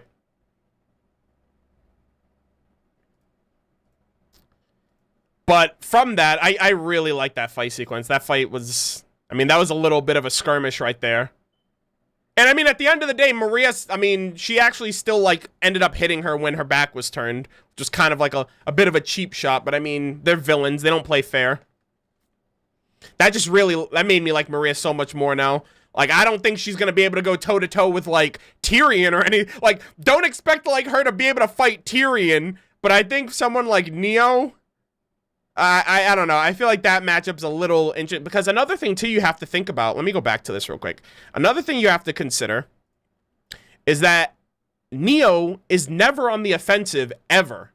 Neo is always on the defensive, and she's always the one to use her opponent's momentum. And like, it's kind of like the roles reversed in this fight. Like, Neo was the aggressor. Neo was the one that was doing all of like the initiating of the fight, and Maria was defending. You know what I mean? Like, Maria was in like the Neo driver's seat at that point. So like, Neo completely bodied Yang. Neo bodied, like, Neo held her own against Cinder, like, without the maiden powers, and was in the exact same camp. So in this fight, I guess the best way I can kind of elaborate from my perspective why I think it kind of made sense was that Neo isn't really good at, like initiating the flow of a fight. She's usually the, she's usually the one to, like, turn her opponent's force or turn her opponent's offense against them. So... like, look at all this shit. Maria's blocking everything. Like, Maria didn't attack. That's the only attack she did when she, like, recoiled back into the fight and jumped off of her. Like, that's all Maria did. And then she just, like, attacked her and dropped her down. Maria did 2 hits, and that was it. So yeah. Maria basically pulled a Neo on Neo. Like, just did a reverse Uno card on her. And people think she got nerfed, but I don't think that's the case. Anyways, also, Maria's a veteran. Maria would know a thing or two about fighting, you know? It's like that was the definitive Boomer versus Zoomer fight, and we just saw it play out in real time, so just keep that in mind, I guess. Oh my god. Oh my fucking god. Dude, I watched this, so I was gathering screenshots for this episode, and I came to this scene here because I was watching it on the RT site as I was figuring out, like, how to put the clips in, and I watched this scene again. And it was in my mind when I first watched it, but it didn't click for me. Cinder literally says to Penny, I serve no one, and you wouldn't either if you weren't built that way. Cinder literally just told Penny, I'm just built different. She literally just, like, and that to me was just like a way of just saying, oh, Penny, you and I are the exact same thing, but you listen to people? I guess they don't make them like they used to anymore. I guess I'm just built differently than you. It's like that meme, like, I'm built diff. It's so, I was just like, did Cinder really just say that? I mean, she technically wasn't wrong, but at the same time, it's like, yeah, you're built differently, and you don't know how to fucking fight. You don't know how to do anything right. Like, if anything, Penny's way better than you. Yeah, I tweeted that today because I was thinking about it earlier, so I'm obviously mentioning it for the discussion. But yeah, heroes aren't born, they're built. And Cinder's just built different, so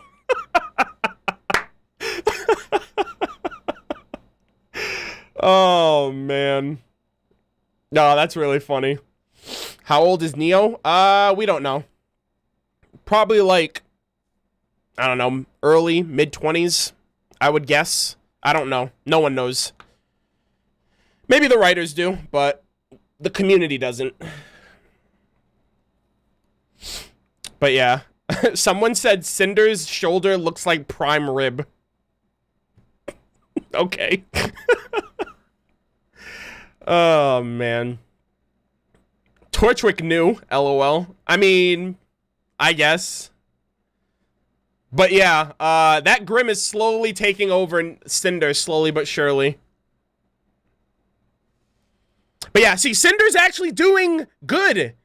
Believe it or not. Cinder's actually being like 4-head right now, not 5-head, but she's being just like basic right now. She's like, okay, they're trying to do this thing with the tower, so I'm gonna disrupt the tower because I can't beat this robot.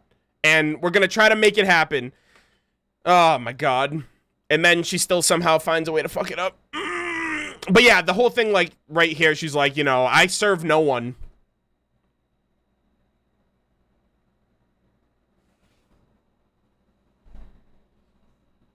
What? Excuse me? You know, it's like Cinder, like Penny just has a wire. Like, you know what I mean? She just has a wire back to Salem. She just hears everything you say. Like, are you, like, what do you mean you serve no one? I'm nothing without you. You know what I mean? Like, Cinder is not, like, oh my god. Cinder's like the definition of, like, a two-faced person who says, like, good things to your face, but then talks shit behind your back. But basically, to Salem, someone that you would never, like, even look, like, you wouldn't even, like, look at that person wrong, let alone say something about them that you know they wouldn't like to hear. But yeah, he's like, I serve no one. It's like, all right, we'll remember the famous last words, by the way. We'll remember that when you're going back up to Salem's domain and you have to explain why you went against her. And we're going to see that repercussion at the end of it all. Yeah, for her to say that, like, she's incredible. Like, she really thinks that she's smarter than Salem. Let's marinate on that really quick for a second. Let's let that stew over in our minds for a bit. Okay? Cinder Fall, the Fall Maiden, infused with a Grim, who has lost practically every fight she's been in, and has lost every fight, and has had other people help her out. Watts is responsible for the fall of Beacon. Alright? Watts is responsible for the fall of Beacon. Tyrion and Watts are responsible for why she even got the relic in the first place. Neo's responsible for getting the relic. Emerald is the only reason that Cinder is still alive right now. But she thinks that she's smarter than the Queen of Darkness. The person who put you where you are today. She's like, yeah, I'm smarter than her. I don't serve anyone. She's definitely flexing on the fact that, like, she doesn't want she wants everyone else to think that she's the Black Queen. I mean, I guess in a way, but she's still a pawn. You know, she's still a piece on the board, but obviously Salem's the big cheese. It's just annoying that she'll say one thing to her boss and then she'll go, I don't know, it's actually, honestly, I'll be completely honest with you. Thinking on it now, I actually feel like, I actually feel kind of bad for her. I actually feel kind of bad about that because, you know, you're trying to make yourself look big around people that you're intimidated by, that you're spiteful of. You know what I mean? Like, look at everything that's happened, look at everything that the heroes have done, and look at everything that Cinder has tried to do to thwart them, and it's not worked. And then Cinder has to go to someone like Salem, who doesn't value her, who sees her as a tool, and then Cinder turns around and says the exact same thing to Penny. You're just a tool to be used. Well, then what does that make you? You know what I mean? Oh, look, you hear that, my pet? She thinks, she wants, as if she's done anything to make me care about either of those things. And then she turns around and uses that exact same thing on someone like Emerald. You know, don't think, obey. You know, it's a superiority-inferiority thing, where, like, Cinder feels inferior to someone like Salem, so when she's around other people that she, you know, she's like a classic bully, I guess, at the end of the day. You know, if you're the type of person who gets bullied or picked on by bigger people, you're gonna go around to smaller people and basically try to treat them the same way you get treated by other people because you know they can't do anything about it. So, yeah, classic bully. I think that's why I hate Cinder's guts. I used to get bullied a lot when I was in middle school, and yeah, I think that's why I hate Cinder. She's a fucking bully. You remind me of all of the things that I fucking hated about the people I went to school with in middle school and like early high school. Like, she's just like the epitome of everything I despised about my teenage years. So when I hear stuff like that, I'm like, well, how does it feel now? You know what I mean? Like, it's the pot calling the kettle black, and she's getting what she deserves, and a part of me is kind of like valid. It's like, well, good, that's what you fucking get. Don't treat people like shit, and maybe you wouldn't, maybe things would turn out a little better for you, you know? Maybe if you treated Emerald and Mercury with you know, with dignity for everything that they helped you accomplish and achieve, you know? It's kind of like when you get to the top, you forget where you came from. You forget all the people that helped you get to where you are. The only reason why you're a maiden is because of Emerald and Mercury. The only reason you got the relic is because of Neo. The only reason you got the Grim Arm is because, like, you're still obsessed with power and you decide to serve someone like Salem. But now when things go to shit, you know, who are you gonna have to blame? You can't blame anybody else. But yeah.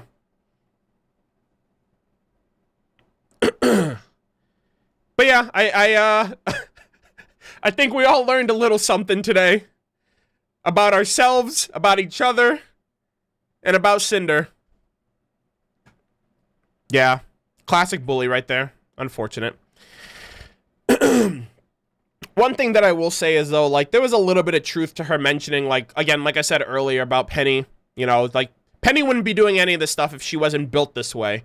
And that, for that, you have to, like, consider her autonomy. You have to consider, like, does Penny really have a choice in the matter of anything?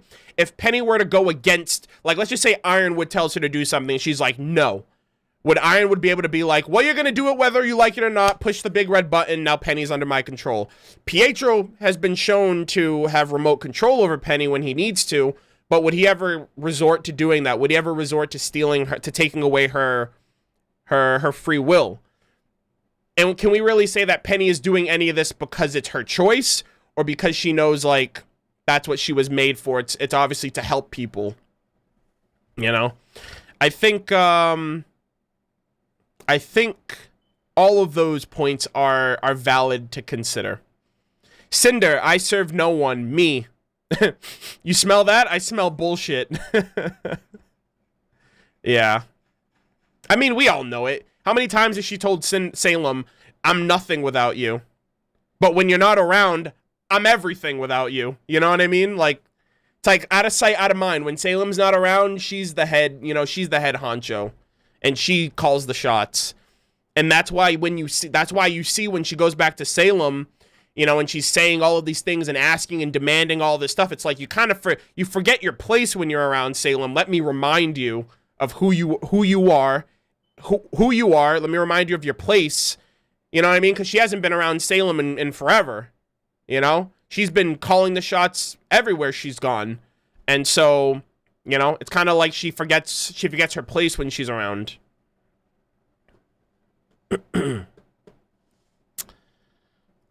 Let's see. Don't think, Arnold. Obey. Yep. Classic line right there. But yeah.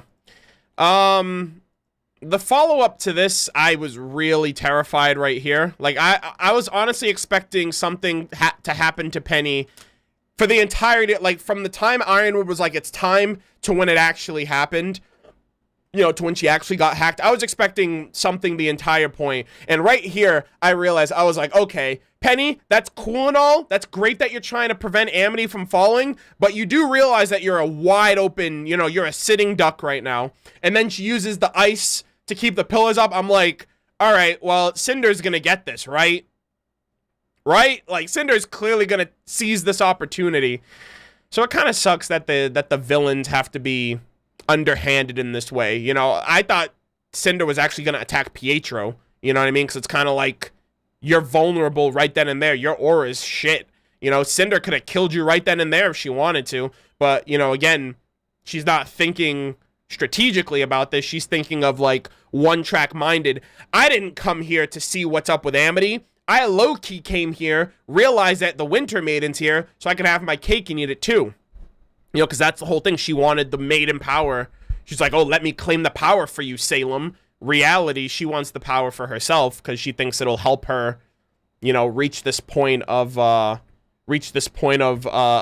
godhood, where she feels like she can go. I really feel like she thinks she can go toe to toe with Salem if she gets all this power. But yeah, so of course this plan, this was an absolutely terrifying sequence, especially when you see like her siphoning the power from Penny, and like Penny is just like, she's like stuck. She can't do anything. If she lets go of one thing, you know, the other, you know, if she lets go of one thing, something else will act up, or something else will happen. You know, and she was still trying to manage, like, even after Cinder had, like, gripped around her, which, by the way, yeah, I see a lot of people in chat mentioning, oh my god, Cinder locked her thighs around Penny. It's like, all right, let's relax right there for a second, all right? This is a PG stream, okay? But yeah, so this was kind of like the best case scenario for Cinder. You know, if it wasn't for Penny, like, locking down that ice at the very end there and trying to weasel her way off. The one thing that's weird is that Cinder's arm is incredibly elastic, like, has a lot of elasticity, because it took, like, 2 kicks to get her off, and you see her arm extend. But yeah, this sequence here was just really terrifying, because, like, Penny's a sitting duck. She has no way of defending herself. And, like, we see the magic being siphoned from her. And I'm just saying to myself, I mean, Cinder, if Cinder gets the power, she's definitely gonna, like, destroy Penny. And I don't know what any of these people, I don't know what a double maiden is like. Like, none of us have seen that. Like, we don't know what that looks like. We don't know the potential, the possibilities of a, you know what I mean? A fall maiden, like, she's the fall maiden and the winter maiden. You know what I mean? Is your how much does that multiply your fighting, you know, your power, your output, and all that stuff? And so yeah, this entire sequence is just very terrifying. It was actually kind of cool that she has like ice swords. That Penny used like ice swords in this too. So again, Penny just utilizing all forms of... I like how Penny doesn't use fire. I feel like fire is like the most pure and destructive of all the elements. And I feel like that's something that is a lot more aligned with... I feel like that's something that's a lot more aligned with Cinder. You know, her role as a villain, her role as... I don't know, as just someone who thrives for destruction and chaos and pandemonium and all that stuff. But I like how Penny's utilized every other type of element in the book up until this point.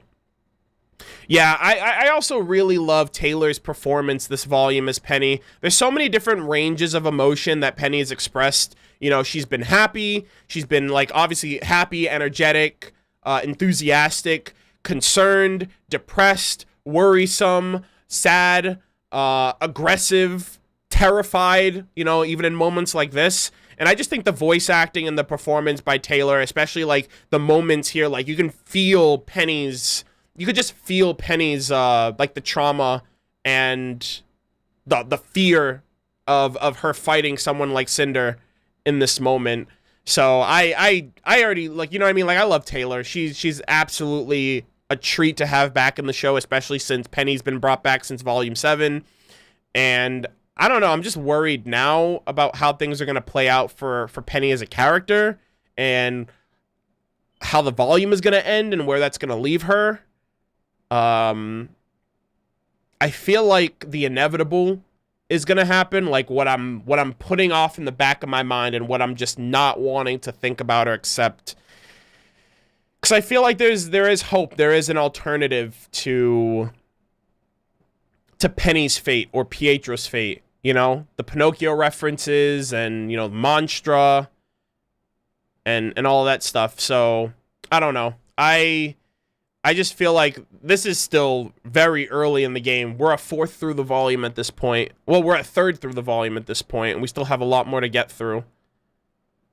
But yeah. Another thing too to consider, yeah, I think this is fine. I'll just keep this one up. Another thing to consider, and I started thinking I started like putting like my shonen anime brain together today when I was thinking about this. So, you know how like you need, like, Cinder wants like all the maiden powers and she's meant to be the vessel for the maiden magic and all that stuff. So I don't know if anybody in the chat watches Naruto, or has seen Naruto, I should say. Naruto's been over for years at this point.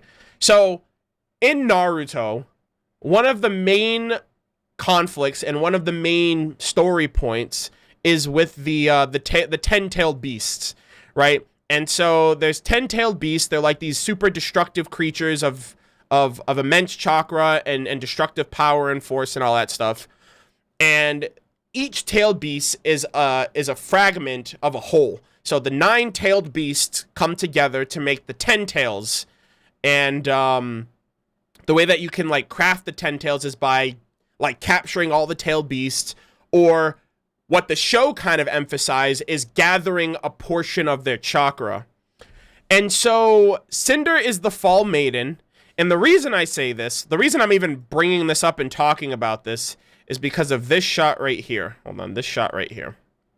So Cinder in this shot is siphoning Penny's maiden magic.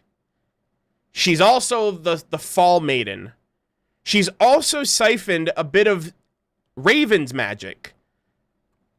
So I'm literally thinking, if Cinder currently has a portion of the Winter Maiden, the Spring Maiden, she's taking aura? I don't think, I mean, there are Grimm that absorb aura in the book, so maybe Cinder's arm only absorbs aura. Perhaps she... Well, we know that her arm... Like, I'm pretty sure the whole point of this arm, and, like, the same way that she was, like, that arm that she was gonna grab Freya, and Freya blocked it, and she used the same arm to siphon from Raven and now from Penny. I'm pretty sure this arm can siphon maiden magic.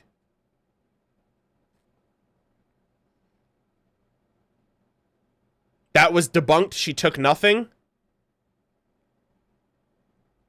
The magic is bound to aura.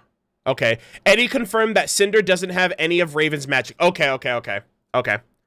I did not know that. So, like, that's what I was currently thinking on. When did he answer? When did he ask? Oh, okay. It was in this AMA. All right. He said that the magic she's absorbed still belongs to the original maiden. It doesn't belong to her. Okay. All right. False alarm. False alarm then, because that's the conclusion I was coming to. I was like, wait a minute. She did this with Raven. She did this with Penny. And now I'm just like, I was connecting the dots. I was like, she's done this before. All right. You have to get through defensive aura first. After the aura is broken, she can get through. Okay, that's odd, though, because, like, it seemed like she was just going to go for the same thing. She was going to do the same thing with Freya.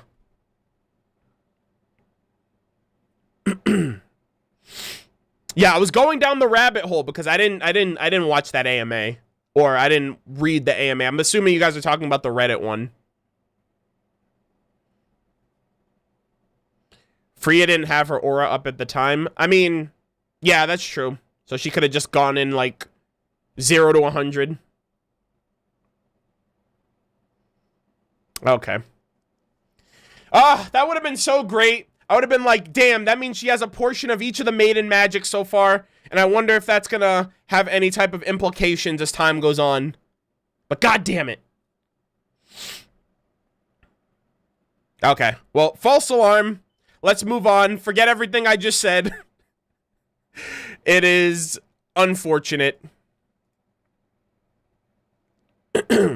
Yeah, we all need a Neo backstory.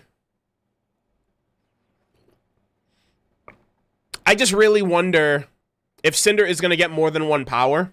I just want to know what that reaction would be like. Like, I don't know. Like, can someone handle more than one maiden power, you know?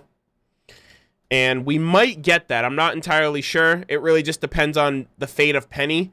Can they take her maiden magic without killing her? I think it would be one and the same at that point. You know, it's like, why leave someone like Penny alive if you already stole the thing that made her incredibly threatening to begin with?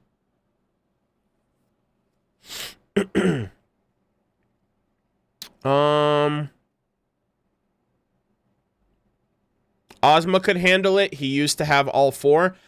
I know, but Ozma is inherently a magic person. Like, the magic was given to them by the gods, so he kind of like, I feel like he's always had it. Cinder is a second generation human who is now given this magic power. And so I'm just wondering if there's going to be any type of hurdles for her to try to harness it, or anyone if they ever have more than one. Ozma is literally built different. Yeah, I mean, legit. But yeah. Do you think Ozma, if absolutely necessary, could take the magic back? I don't know, because the magic kind of has the same curse that he himself has, right? Like the maiden magic acts the same way that Ozma's curse acts, right? When someone dies, the maiden magic goes to a different person, the same that when Ozma dies, he's reincarnated into a different person. So I don't know if he can just simply be like, okay, I want it back. You know, because that could, like, if that was the case, like, that would save us a lot of headache, you know, if they just needed, but then again, they would have, you know, all they would need is one person to capture, which would be Ozma, versus 4 different people in 4 different kingdoms, protected by 4 different, you know, headmasters of Ozma's inner circle. You know, versus, hey, we just need to find Ozpin and then keep him here for all time and force him to unlock all of these, you know, all of these vaults for us. Yeah, it's a contingency plan. Like it's one point of failure. You know, which is why I feel like this. It's the same reason why Salem wants one host of the maiden magic, so it's easier to keep under control. You know, or easy to keep in her control, I should say. But yeah, Maria got cheap-shotted right here by Neo. Not the biggest fan of that. Neo was like looking over at Penny, and then she just gets cracked in the face by an umbrella. And Neo was going for the killing blow right there. She literally just whipped out the knife, and she's like, I'm gonna stab this old lady, I swear to God. It's like, you wouldn't hit an old lady wearing glasses, would you? And then she's like, no, I'll kill one, though. And then she just gets one shot by Penny. And I think that kind of makes sense. Because how often does Neo get hit, period? I feel like Neo's aura is incredibly weak. But her preflexes... Well, here's the thing. You have to be understanding to a certain degree. Preflexes doesn't mean I can see all things happening at all times. If Maria's attention is focused on this, she literally turned around, saw that, and then when she looked back, she got hit. You know what I mean? Like, you can't just be like, her preflexes should allow her to see all things coming to her at all given times, regardless of where her attention is. Like, if she was only focusing on Neo, I'd understand. But when she goes and looks at Penny and's, like, concerned... You know, that she was caught off guard.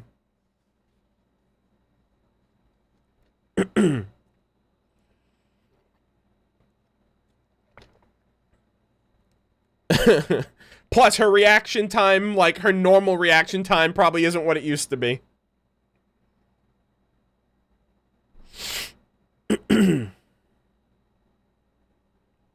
Are we forgetting the lemon she didn't pay attention to at all? Well, I think that was to demonstrate her semblance, right? She's like, what is your semblance after all? Funny you should ask. Let me demonstrate that right now by this lemon that's about to fall. Preflexes. Hey, there you go. You know? I just think the context is different. But yeah. Elder abuse? Oh my god. Oh man. Let's not go down that rabbit hole, all right? These elders are built different than elders of our time. Yeah, but this stressed me out so much, man. I was like, are we going to get another emerald assist to Penny potentially getting destroyed here?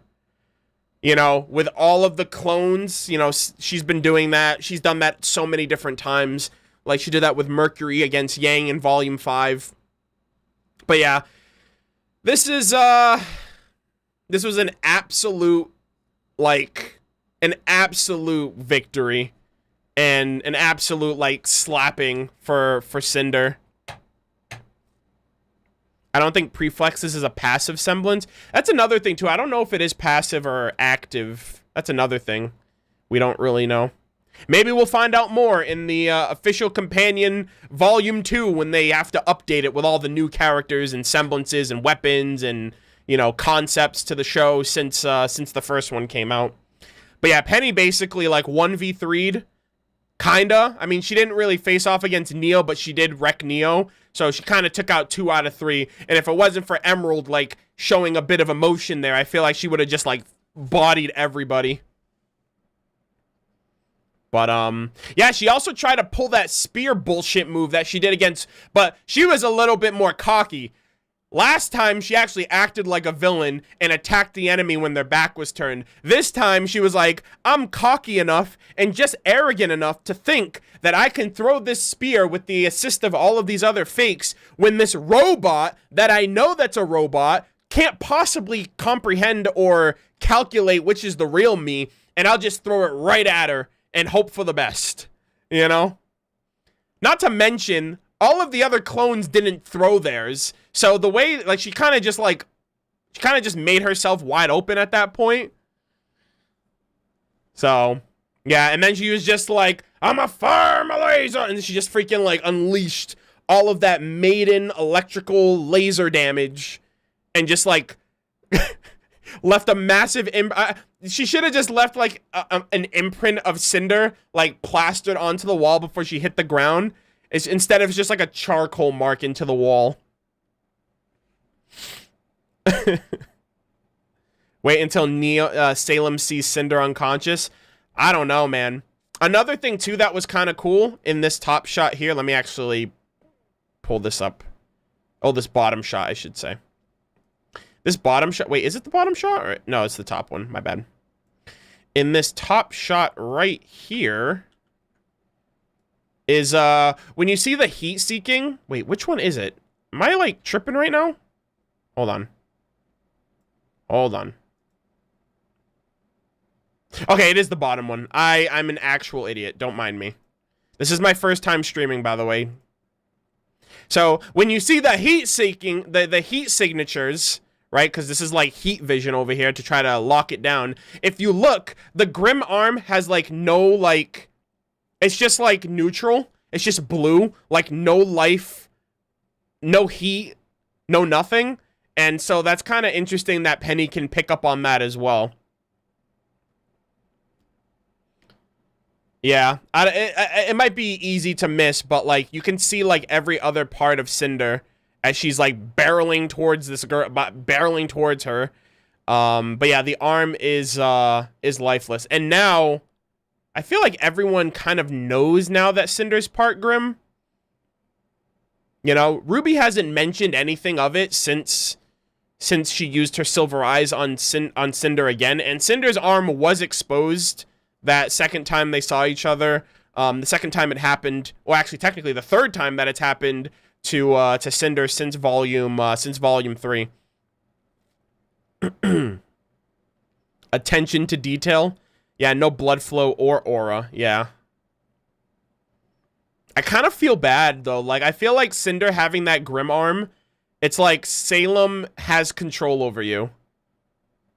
I feel like Salem has a direct link. That's why Cinder has, like, a brand on her back after she got that Grim infused with her. And it's just kind of like, you know, like, I'll always know where you are at all times. I'll always know, you know, you'll never be able to escape me. Even, you know what I mean? Because the Grim's a part of you now. I think the only way that she would be able to break, because, you know, in the intro, when she's, like, grabbing her arm and it looks like she's being cast on fire, I think that that's going to be foreshadowing of, like, Cinder's going to do something, which is this thing here. Cinder's going to go against Salem's orders, and Salem is going to torture Cinder through that Grim, acting up and, like, you know, causing Cinder a bunch of pain. So, I feel like that's what's eventually going to happen to her.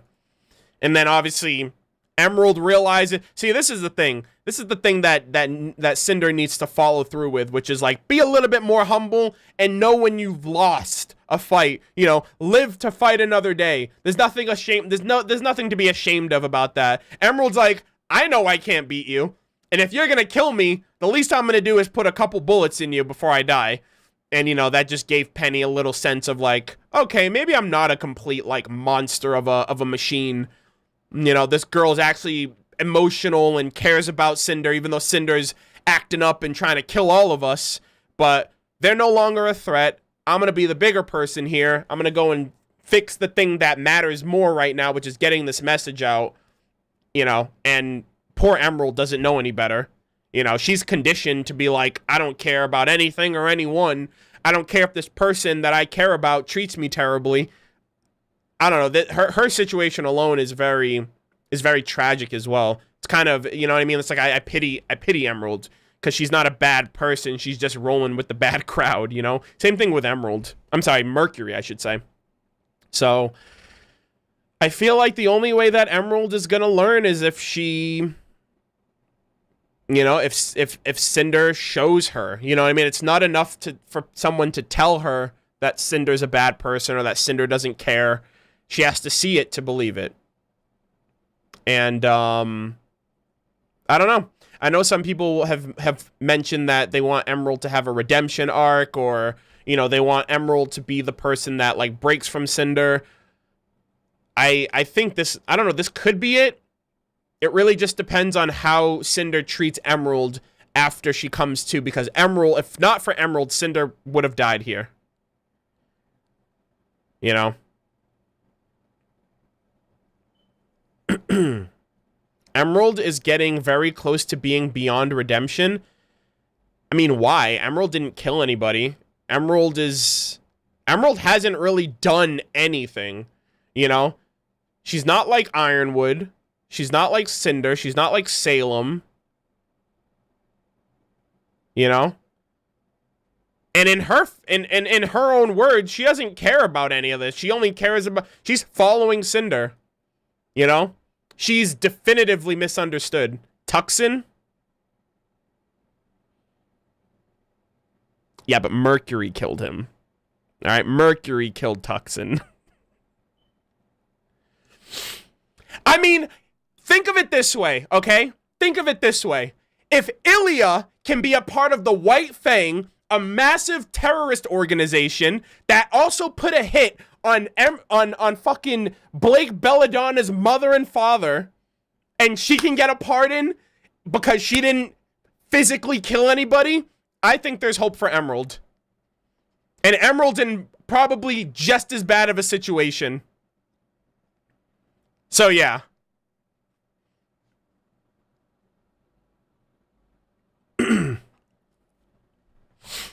Accomplice to Veil being destroyed? Well, guess what? Ilya was a part of the White Fang under Adam Torchwick, and she also was attempting to kill Blake's parents, so that's just as bad. Are we forgetting Beacon? I mean, hey.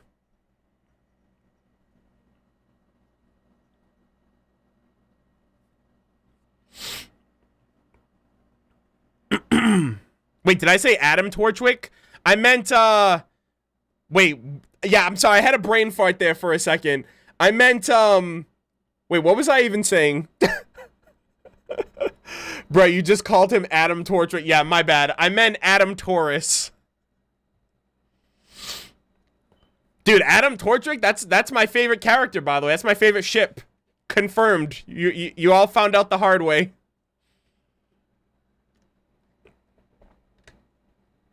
You just spoiled it. They told you, didn't they?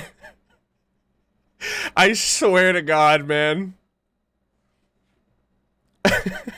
Two dead people being shipped? Yeah. There you go. Yeah, I don't know why. I just had a brain fart. I was thinking Adam Taurus, but the T for Torchwick just kind of took over. Simping is complicated. I mean, I feel like everyone, there's a bit of blame to pass around for everyone, but I feel like, I don't know. Are the Aesops bad people? Is Marrow a shitty person because he just watched Ironwood shoot a councilman in cold blood? You know what I mean? Are they accomplices as well? Are they just letting shit like that fly? Even though he didn't do anything wrong? You know, everyone wants to say Marrow's the good boy, but Marrow just watched the general kill somebody. No, Marrow, he's a good boy. Yeah, kinda. But the thing is, though, you know, we both know nothing's gonna happen. Marrow isn't gonna get in trouble for that, though. He's just following orders. The good old, I'm just following orders excuse.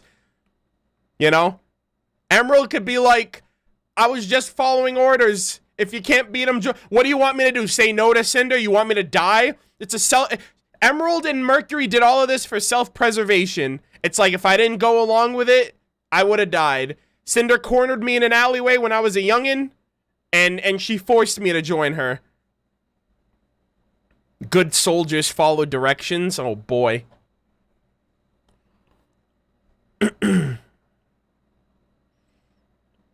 But yeah, long story short, Emerald's kind of simping for the wrong person right now. There could be some redemption for her yet. I don't think she's going to be completely absolved of all the things that she's done, long story short. Yeah, she's definitely done some fucked up shit. She partially is responsible for Penny dying. She had a hand in the fall of Beacon and all that other stuff. So, yeah, it's just a matter of how they go about it, you know?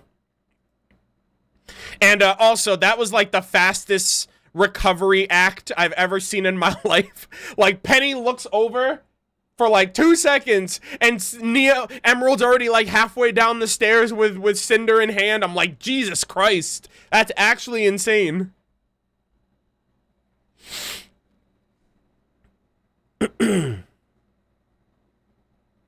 Emerald zooming. She's like, don't worry, my waifu. We'll be together at last. But yeah. Emerald cares too much about the wrong person, dude. You care way too much about someone who doesn't care at all. I will save my senpai. Facts, yeah.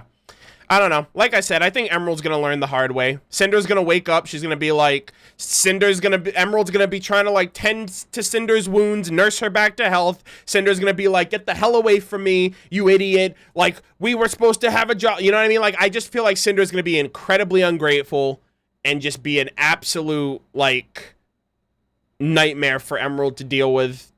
And, I don't know. She's just gonna... she's gonna slowly realize that everything that Emerald said was true, you know? And Emerald's like, you don't know what you're talking about, Mercury. And it's like, all right, well, have fun finding out for yourself. It's not her, you know what I mean? It's just like, she's young, she's naive.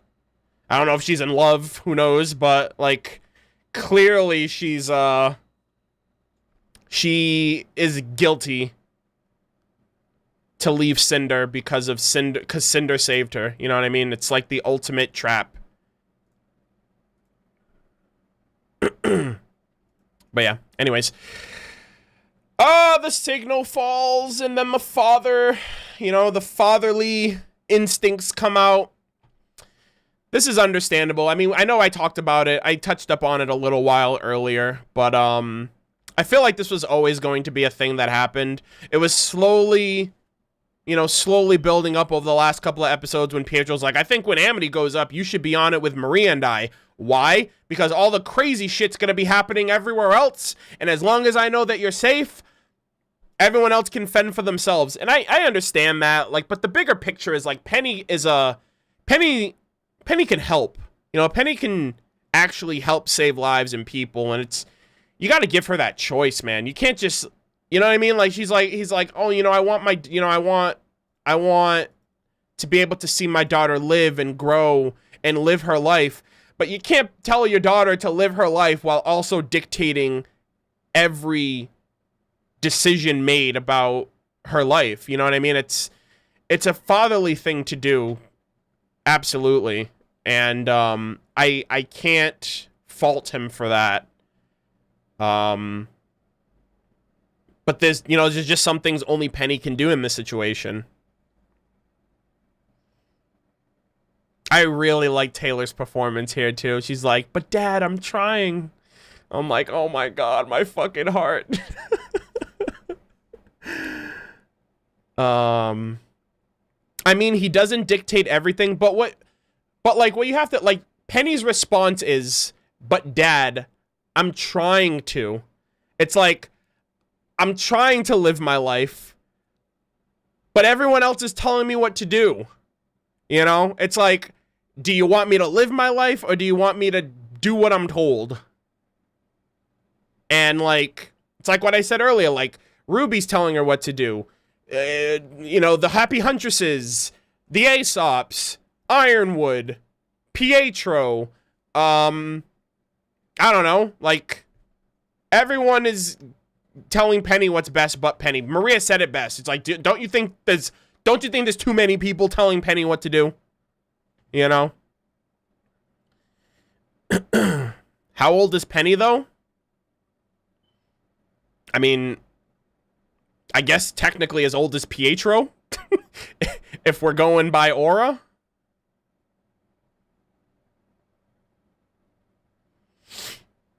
In terms of, like, years that she's been alive, like as a concept, maybe like a few years.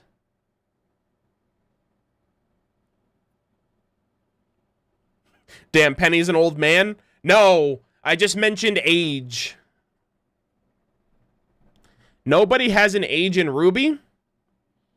Pretty sure RWBY was 15 when the show started. Pretty sure all the other huntsmen and huntresses were at least 17.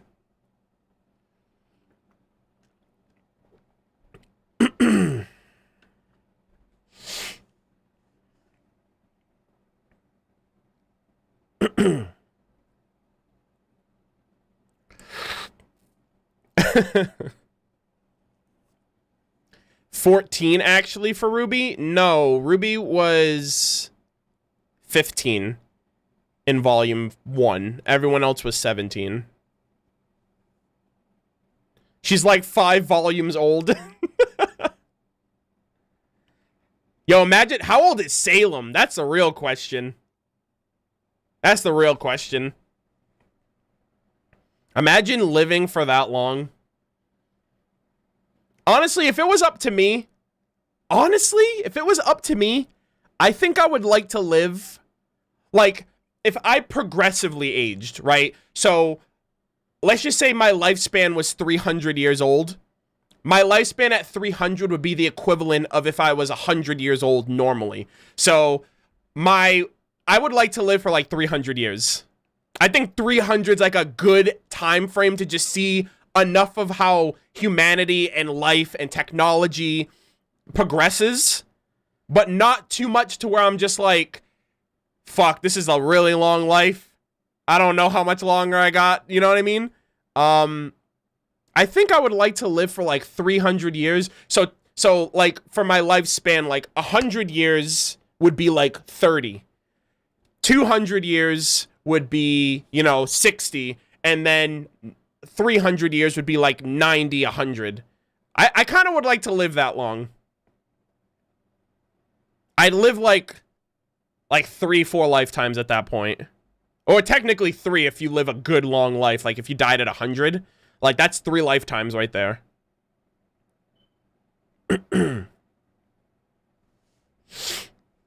What about 1,000? I wouldn't want to live 1,000 years. I feel like by that point, you would be able to physically experience everything in life. And just at some point, it's just like life itself would become boring. You'd have a midlife crisis at 150. Oh boy.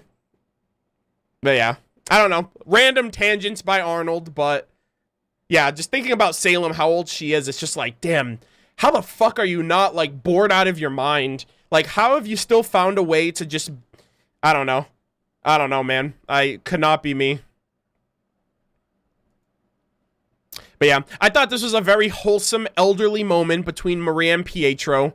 You know, just 2 senior citizens embracing and, you know, just being supportive. I don't know why. I just thought this was a nice little scene between the 2 of them. You know, Pietro's actually like, I know, I feel like every parent has to do this. Every parent just has to like let go and, you know, let their kids live their life, you know? Letting go is probably the hardest part. And, you know, for Pietro, it's kind of like, yeah, this is like another moment, like, for Penny. I mean, it makes sense. Like, his daughter got, like, ripped to shreds before, you know? Granted, in Volume 7, he was like, we're not going to let a little ripping to shreds stop us now, are we? And it's like, you're making very light of a very serious and, you know, very practical situation that could come back to bite you a little while later. But yeah, I did like that. This was another great shot that I liked too with Penny.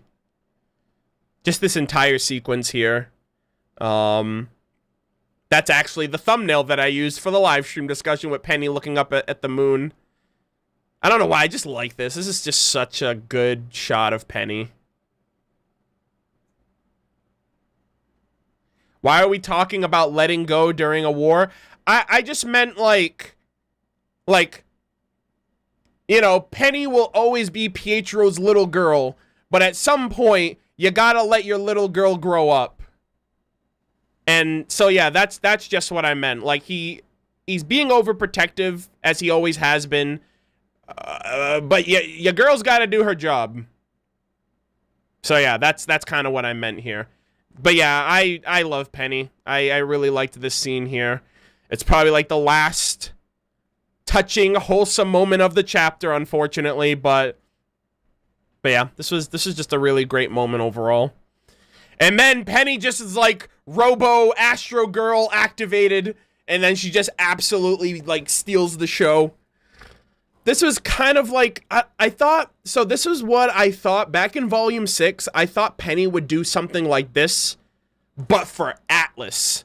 Like, which is absolutely insane that I even thought to consider that. Because the fact that Penny is doing this, and it's requiring her to, like, put this much effort as the maiden on top of that. So, like, me thinking about that in Volume 6, that's not even taking the maiden into consideration. No, sorry, I meant Volume 7.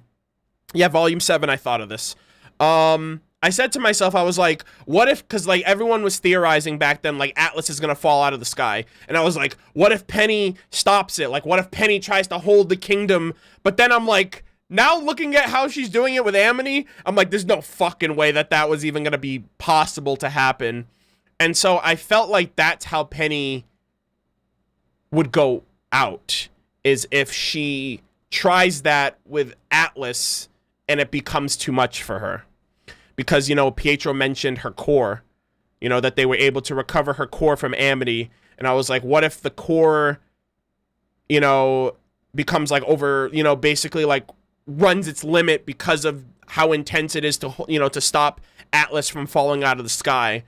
And so, And so, yeah, I thought the same thing. Like, Atlas is just a completely different beast than this one little... like, this is a tiny tower compared to the entire kingdom.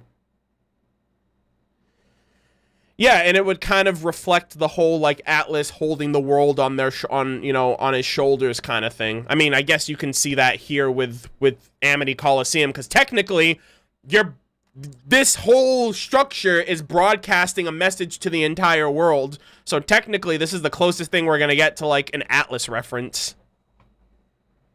But yeah, this is honestly what I thought was going to happen for the kingdom. Not, obviously, things took a turn for Amity. But yeah. Also, Bill's about to lose his goddamn job. Oh, we got to see Bill again, and he's just like, wait, what the hell is happening here? And, dude, he's gonna end up breaking that cup. I'm surprised the cup didn't break the first time. That cup's hella sturdy. But yeah, poor Bill, you know? It's like, Bill, you didn't do your goddamn job again? There better not be coffee in that cup, otherwise he didn't learn his goddamn lesson. Read the sign, Bill, read the sign! Why don't you ever pay attention? Yeah, Bill can't catch a break, dude. But yeah, I loved this moment here. Like, clearly, for a bunch of different reasons. We got to see familiar characters, both distant future and, you know, the distant past and the recent past. We see these two guys that were in the first episode. We actually saw the drunk man a couple of times during Volume 7. He had a lot of cameos in Volume 7.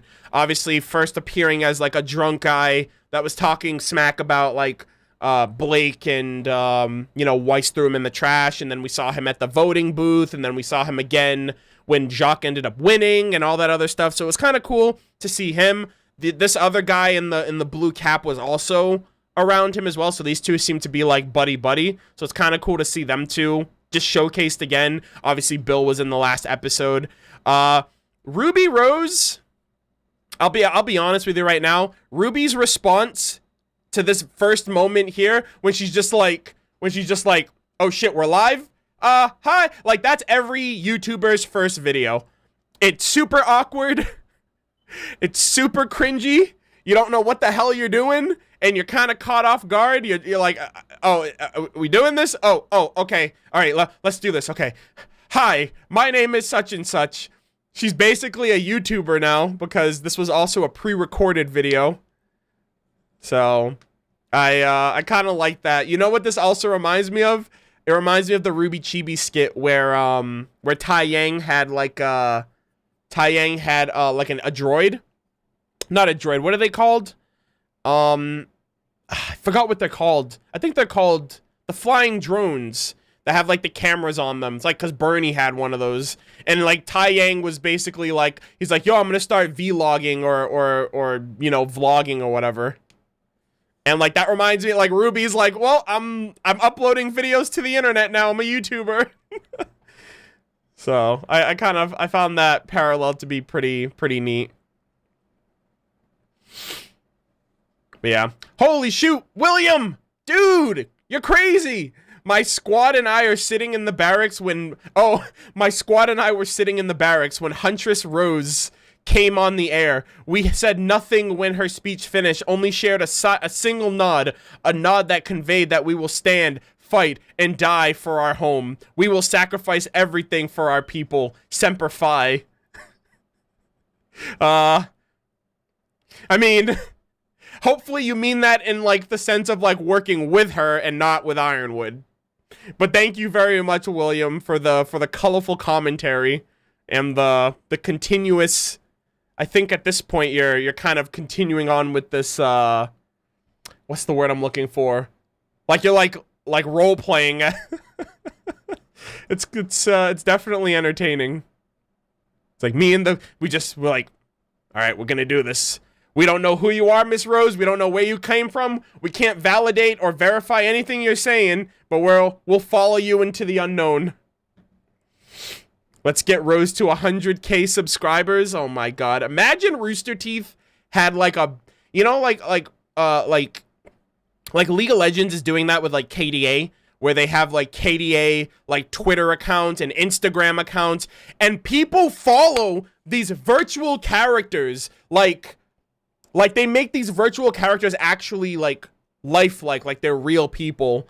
Imagine Rooster Teeth did that shit with the RWBY characters. I'm surprised. I really wish that they had done that like years ago. It would have been like such a pop-off moment for them.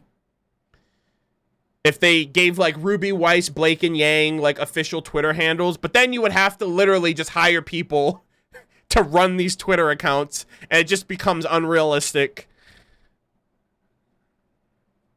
I don't know. I just think it would have been fun for like, I don't know.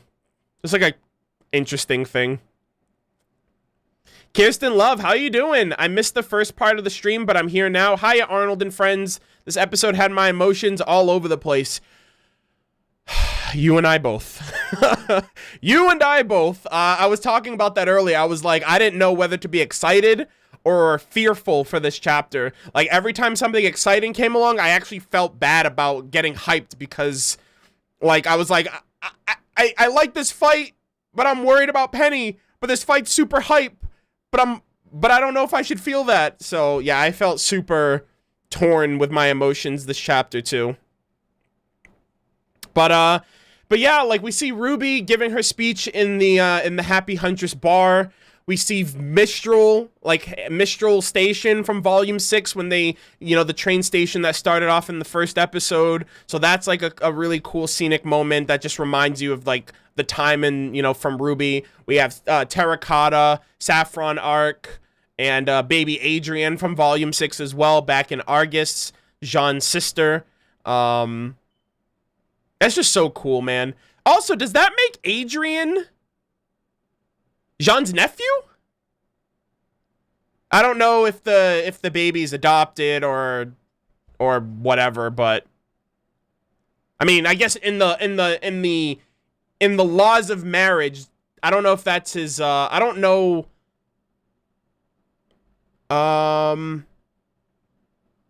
nephew-in-law. Is that what it's called? I don't know if it's in-law because of like the family thing or whatever. I'm terrible with like family tree stuff. I'm like, wait, so if you're their brother and that's your sister, what does that make you to me? I always get shit like that confused. Okay, just nephew? Okay. I just put that together now that John hasn't, like, Adrian's his nephew. But yeah, so we get to see little baby Adrian. And I find it interesting that Weiss told Whitley to go to his room and he defaults to his father's office. So that's very interesting. I feel like this scene is also humanizing Whitley a little bit more and hopefully letting people like give Whitley a little bit of a break. I feel like it was a cool thing to do. It was acceptable for people to shit on Whitley back in Volume 4 because he was a very spitting image of his dad. But I think now is time for us to kind of show a little bit more empathy for this kid and the situation that he's in. And yeah, like, I don't know. I see Whitley as a very different character now. I don't know. I feel like we should just like give this kid a hug, man. His dad's in jail. His mother is like emotionally she's just absent in every regard as a parent that, for a kid that needs like comfort and reassurance and love and attention. She's just absent in all of those departments. The sister is trying to save the planet. The sister's trying to save Atlas. Winter's like out of the picture. No butlers, no Klein, no crepes. Like Whitley isn't exactly, living the best life right now. His world literally just came crumbling down in the last volume. So yeah. I feel like the vibe for Whitley is like, I feel like the writers wanted us to kind of have that immediate response to him. It's like, oh, Whitley's being like a shitty little brother, and it's like the apple doesn't fall far from the tree, and we immediately associated him with being just as bad as Jacques, not realizing that he's the youngest sibling of the three, and he's just kids are malleable. Kids take after their parents, you know? If anything, we should have hated Jacques more and not been so hard on Whitley just because he was a child doing what their parent expects of them. I understand his situation and feelings, but I'm still gonna shit on him. Hey, I tried. All right. I'm just saying. I'm seeing things a little bit differently for Whitley. I hope Mama Schnee, I hope Willow just kind of... I really want Weiss to just give her a stern talking to. Like, Mom, I need you to be a goddamn parent for your son. I can't be here doing this. I'm saving the world. Winter's off doing her own thing. Dad's an asshole in jail. We need you. You know? Your son needs you. I really hope we get a moment like that this volume with with Weiss and Willow. That will literally, like, immortalize Weiss. Like, goddamn, like, Weiss is just gonna, like, save her family. But, yeah.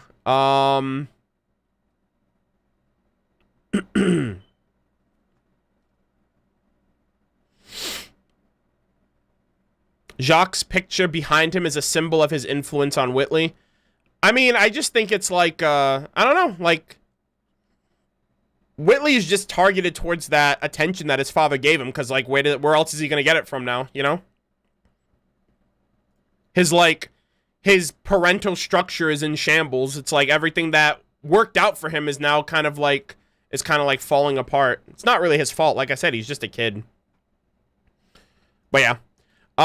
We get to see the grandma as well. Remember I was talking about that a few chapters ago? Remember I was like, things will work out. You know, look at this old lady surrounded by Faunus and her daughter and her grandson and Fiona's uncle and the Fox Faunus and the Fox Faunus's kid and the other Faunus. You know what I mean? Like Like they're all in the same boat. I was really happy to see this moment right here. Because I was like, holy shit. You know, it was just a matter of time. Now that she's among them, it's not, you know what I mean? It's like, it's a generational thing, like I said. And I just really appreciate that we get to see this perspective and just kind of see, like, how eventually everyone can see eye to eye if you just give people a chance and you don't be discriminatory or prejudiced towards people for, reasons that you don't even really know them outside of what you hear or what's told to you growing up. But yeah, like I said, I really liked that moment. We also got Joanna here with the drunk man down here too with his buddy. So we got to see them from, like, the front perspective, so Joanna was behind them. The Shnees all represent different reactions to trauma. Yeah, I do know that. Like, we talked about that back in we talked about that actually last volume when Willow was revealed.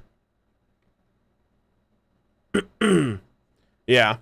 So, I mean, it's completely understandable everyone's perspective in the Schnee family, like, where they all are in different forms of, like, how they've all dealt with their trauma with, living with Jacques or their upbringings or whatever.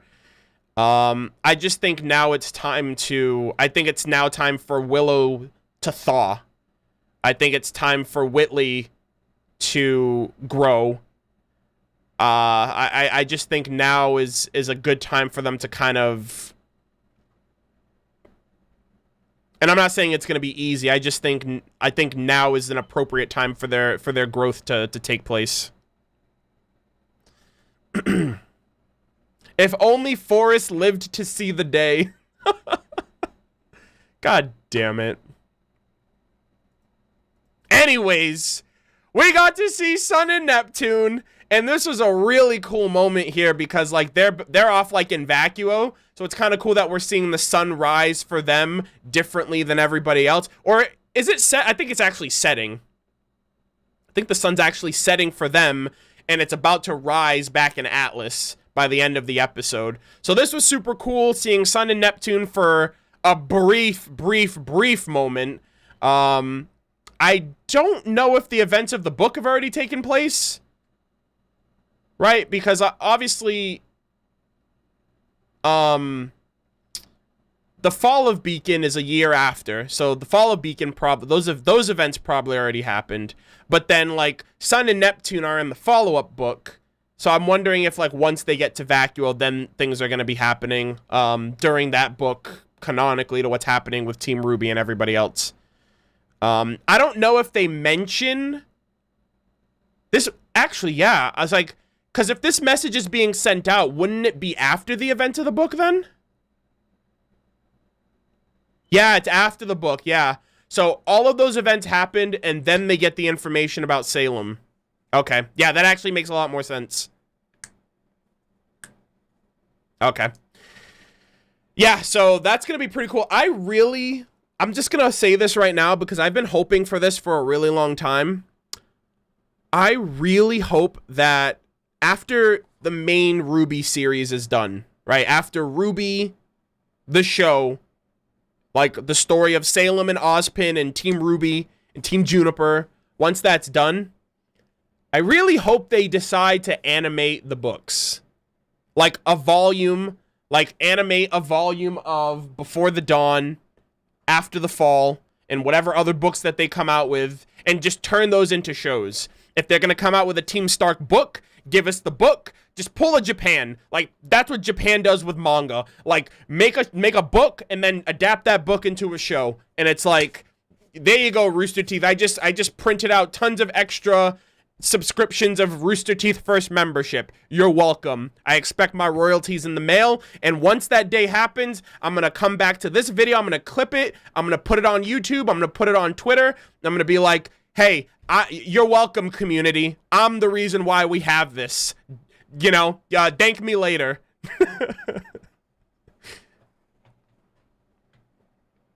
But yeah, I just think that that's a smart business, even like a business decision to do. It's like, we get to read all of these cool and interesting things, but wouldn't it be cool to, like, see it as well? And that's what everything does, you know? Everything is adapted from a book to a movie, from a manga to an anime. Why not a book to a show? You know, why not a book to a web series? Especially if it's within the confines of RWBY. Especially if a lot of people, you know, I don't know the percentage, but I feel like a lot of people still haven't, like, a lot of people don't know about the events of the books because it's removed from the show. Sup, Arnold? Can't believe you're still streaming. J-Wind, welcome. Yeah, well, I mean, it's only 2.5 hours. Like, that's a short stream for me. And we are coming up on the tail end of the last bit of, you know, the last bit of moments here. But seeing Ilya was great, too.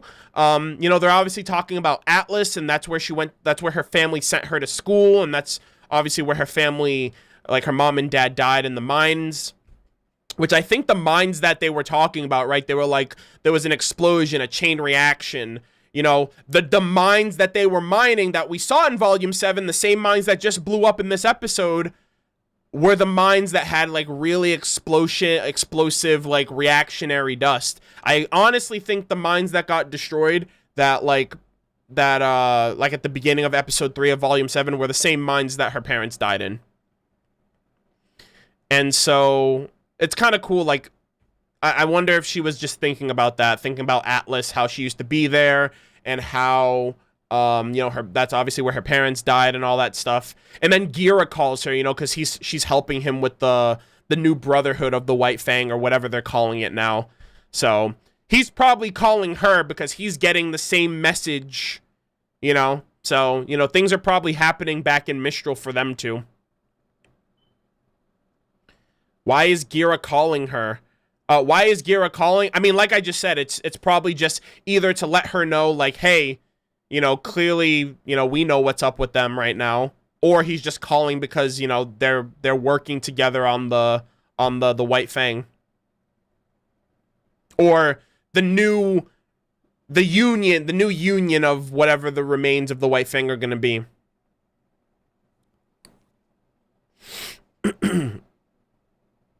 So yeah, that was really cool to see. Okay, we gotta talk about this shit. Oh my god. So in case you haven't seen Volume 1, these characters in their earlier models, the Maya engine is such a fucking blessing, especially for Galinda.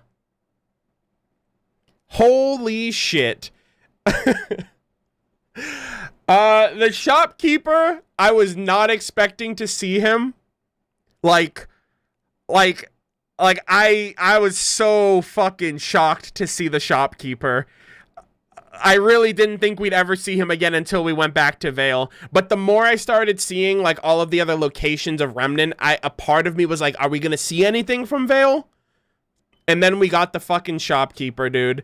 And it's so cool that RWBY is the one doing the talking, because RWBY saved his dust shop in the first episode. Galinda obviously interacted with RWBY throughout Beacon, you know, saved her from Cinder as well. I also love how RWBY just, like, completely threw everyone else under the bus. It's like, ask Headmaster Theodore from Shade, ask Galinda Goodwitch, they'll tell you the truth. Meanwhile, Galinda's like, what the fuck has happened? Why is RWBY telling them about the maidens and the relics when we literally explained to Pyrrha in Volume 3 that if anyone knew about this, people would literally hunt the maidens down for their power? It's like RWBY just you know what RWBY did just now? I guarantee you RWBY inadvertently created a cult of followers for Salem. There are people, nut jobs, in the world of Remnant that are, I guarantee you, are going to want to worship and simp and help people like Salem out. And, you know what I mean? Like a fucking, they're like the equivalent of Tyrion. They're like these radical people who are gonna see her as like this goddess, this savior. And, yeah, and I guarantee you, there's also going to be that same group of people, obviously primarily women, who are going to go after the maidens, who are these power-hungry individuals that want power. And that's the whole reason why the maidens faded into legend. So no one knew what the world actually had. So yeah, I mean, that's the risk you got to take. I mean, and it's understandable. They took this risk for the sake of, like, unifying people against a common threat.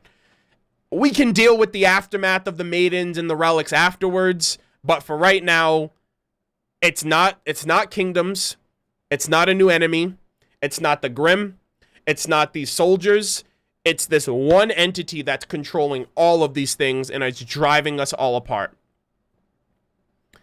But yeah, Galinda Goodwitch, need I say more? I'm not a simp, I'm a man of culture, okay? And you can never convince me otherwise. But yeah, Galinda looks amazing in the Maya engine. Some people are wondering, like, some people thought she wasn't coming back. And it's like, look, regardless of the situation with the VA, I like, Galinda is a character in this show. Unless she dies, they're gonna bring her back. And I feel like it's been years. So even if she does get recasted, it's not really good unless you specifically go back and watch volumes 1 through 3 and then watch volume 8 and complain about the change in voice. That's on you. But I feel like time has passed long enough to where the difference or the return of Galinda isn't going to be that much of a whiplash effect for people who hear her voice for the first time. You know, it's been years since we've gotten Galinda in the picture anyway. So yeah, in my opinion, I'm really excited. I'm just happy to see her, to just see what she looks like in the Maya engine. It looks so good, dude. She looks amazing. The shopkeeper too, and the fact that Galinda's in the shopkeeper's shop, like, what is she doing? Is she buying dust? She's like, yo, man, these Grimm are giving me a tough time. I'm still rebuilding the city on my own right now. I can use some dust help. Like, hook me up, dude. What do you got?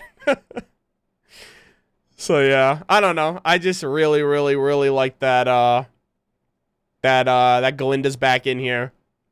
She looks great. I'm not a simp, I promise.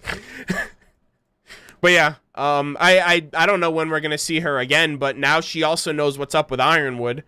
I don't know if she can, you know, telekinesis herself all the way to Atlas right now, but at the very least, Atlas is informed. Mistral's informed, Vale's informed, Vacuo's informed, and hopefully once we get to these other locations, it'll be a lot easier to get everybody up to speed on the events that are happening instead of, you know, re-explaining old news and information on screen to characters just because we haven't seen them in a while, you know? So basically, we gave the whole world a TLDR, so when we go to these regions volumes later, we don't have to have any of that regurgitated information, and none of that criticism needs to be brought up.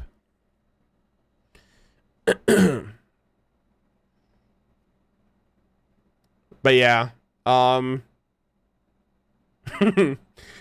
it, man. I really wish I could have seen Galinda's reaction when RWBY was like, General Ironwood cannot be trusted. Like, can you imagine that shit? Like, I feel like Galinda's like the last bastion of hope for this man.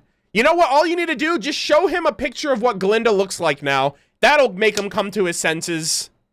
No pun intended.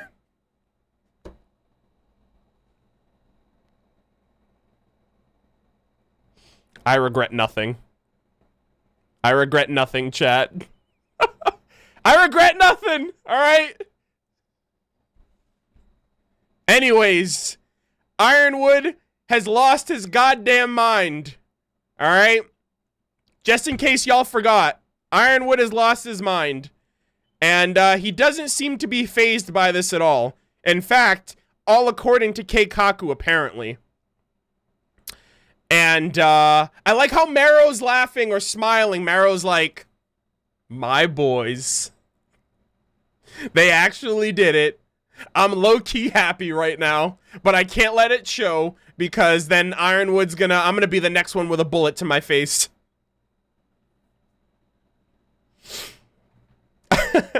Hey, what's up? What's up, sirs and madams? Glinda's gonna beat General Ironwood with that riding crop of doom for his behavior. I guarantee you there's a fanfic about that already, so... I mean, that's not too far from a possibility, but I'm pretty sure it exists somewhere out there.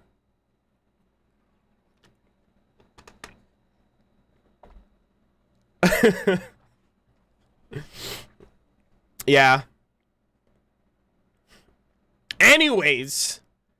Yeah. Of course, Hare doesn't want to hear the truth. She's like, General Ironwood can't be trusted. Fake news. Get this off the screen. So, yeah. Absolute idiot.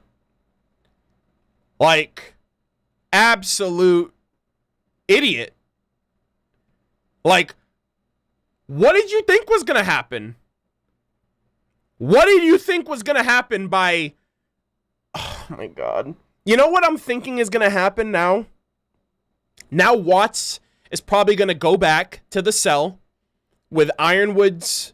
we'll get to that. We'll get to that in a second. Like, I'm so pissed off about this, man. I'm so annoyed about this. Like, Ironwood really thinks, like, yeah, we're getting what we want. We're using Watts to our advantage. We're 200 IQ, 5-heading this. Watts is none the wiser. We have him on the ropes, you know? Meanwhile, he hacks Penny, and then all of a sudden, Ironwood's like, surprise Pikachu face. Like, what did you do? How could you? I trusted you. This guy. Another thing that's very unsettling about this is that Salem is actually smiling. Like, she's like 20 moves ahead. She's playing like Galaxy. She's like playing like Astro Chess. And she's also petting Tyrion. Like, Tyrion's like, good boy. I swear to God, if Tyrion is the Hound, I'm gonna lose my fucking mind. Where's the Hound right now? She was petting the Hound a little while ago, and now she's petting Tyrion. Maybe. You never know. You know, it was an experiment after all.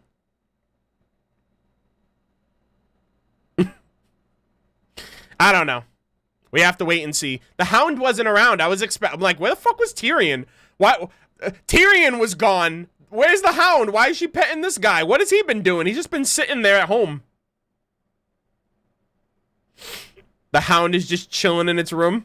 I don't know, man. I know that's a crack theory, but I'm just thinking, I'm like, we haven't seen Tyrion the whole volume yet.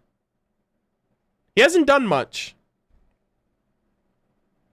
I don't know. I'm just going with that. I might be giga-braining this, or I might be, I don't know. I might be, like, talking out my ass, but we'll see.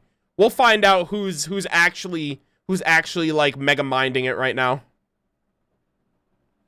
The hound is napping. It's done its job. I think there is more to the message than Ironwood can't be trusted, because if you hear the message... Yeah, I mean... She's probably just explaining the situation. Like, because she also said, I know the... She was like, I know the explanation of the maidens and the relics might seem crazy, but she didn't explain it. So, like, it's very clear that she's giving explanation, so she's not completely TLDRing everything for us to hear. Because the viewers already know. She's informing the audience, so clearly they're skipping over stuff that we already know. But yeah, she's probably explaining, General Ironwood can't be trusted. These are the reasons why. Hey, we have to fight against Salem. These are the reasons why, the relics, the maidens, etc., etc. And yeah, like, she is just like, she doesn't seem fazed by it at all, which is incredibly alarming, because that, to me, that tells me, like, you know, this is all according to plan. Salem, I said it before and I'll say it again. The only thing Salem is gonna do is fly into Atlas, open the vault, and take the relic. That's all she's doing. She's just chilling. She's just letting everything else play out. This is all according to Cake. Yeah, there you go. All according to Cake.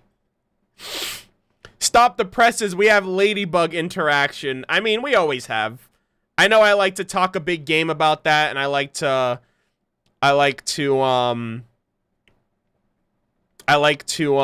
you know, banter about the early days where Ruby and Blake never interacted with each other other than that one moment in Volume 1, regardless if it was 6 volumes later.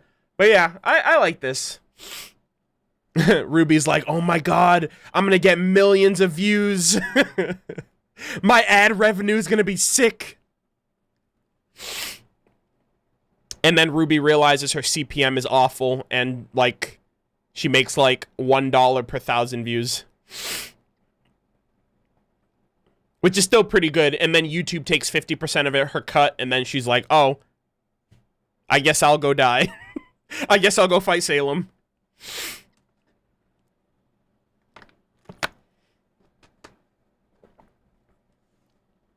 Not my ad revenue. Tell us how you really feel, Arnold. I mean, make a YouTube channel, you'll find out.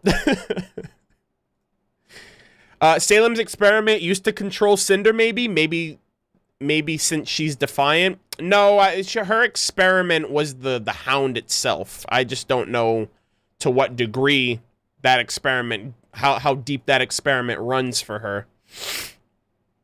LOL, Ruby reacted. Yeah, that Ruby's doing a reaction to her reaction, like a reaction video to her reaction to her video to Atlas. I don't know. It's fucking weird. But yeah.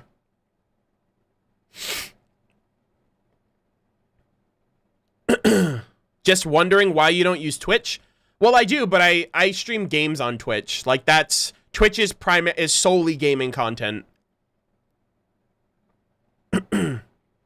Also, I'm giving a bunch of shit. Obviously, YouTube definitely helps with, you know, I'm not out here like, here's what I'll say, like, YouTube helps, but it's not like Patreon is the lion's share of the support that runs and drives everything. You know, YouTube and Twitch also contribute, but not nearly as much. So yeah, that's why it's important to never put all your eggs in one basket. That's why it's important to have a YouTube channel, to have a Twitch channel, to have a Patreon, to have an Instagram or a TikTok. Like, you never want to just put everything in one, because if something gets nuked, you're kind of screwed if everything's in one basket. So, and obviously everything helps facilitate everything, you know? And if you have a community that supports you on all of those platforms, you're kind of getting... You know, you can get 5 times the support from one person who watches your YouTube videos and watches your Twitch streams and pledges to you on Patreon and shares your TikToks and likes your Instagrams, even though I don't think you make money on Instagram as much outside of, like, sponsorships. But I don't use Instagram. But yeah, like, I know we're getting into, like, content creator info now because, like, the whole Ruby's a YouTuber thing. But yeah, that's just a little... That's just I mean... I mean, I've been doing this for 7 years, so I think I know a thing or two. But, but yeah. All right, let's see. So yeah, I like this little wholesome moment here. You also see Nora, that they, like, managed to bandage her, and you actually see the lightning scars go down her whole, like, throughout her whole body. I actually hope she keeps them. I actually hope they stay on her.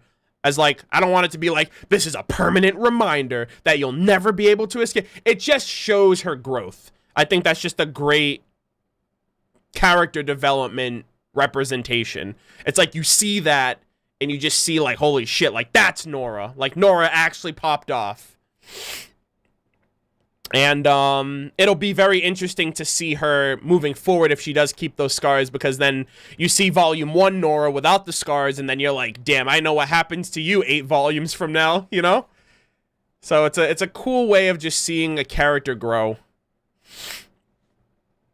You know, it's like Yang losing her arm. It's like Blake having, you know, the cut mark on her stomach for where Adam stabbed her. It's like, you know, like Nora having the scars, or if someone cuts their hair, like Jean cutting his hair. You know, all of that just shows growth and evolution for the characters. And, you know, while I don't want, like, you know, like, these are, like, actual, like, damaged tissue and freaking, like, clearly Nora went through some heavy shit here, I think it just says a lot about her growth at the end of the day. And I really hope they keep those. Yeah, it marks the moment that she did things her way. Yeah. Be strong and hit stuff. Do something only Nora can do. Where the fuck is Oscar? He's currently being a punching bag for Hazel. This entire episode, mind you. You know what I'd like to do? I'd like to, like, re-upload this video with just the with just the sounds of, like, punching noises and stuff like that. Chapter 6 info is up? Oh god, is it? No. Not like this. Not live on my not live. Hold on. Wait, is it up? Hold on, I have no clue.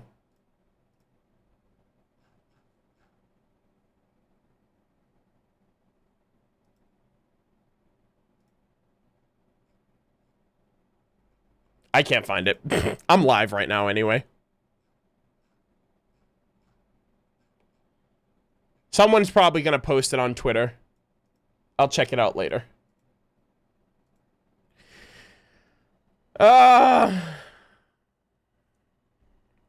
Don't spoil us, please. Oh, yeah, that's right. Yeah, I'm not. I wanted to see it for me. I wasn't gonna show it on stream. Sorry. It's called Midnight. Oh, fuck off. Wait, Cinder backstory? Like, the clock strikes midnight? Oh! Yo! Holy shit! This might be happening. Oh my god. I've waited too fucking long.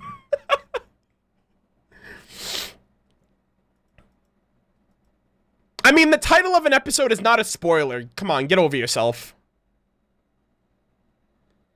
It's a public episode that's going up.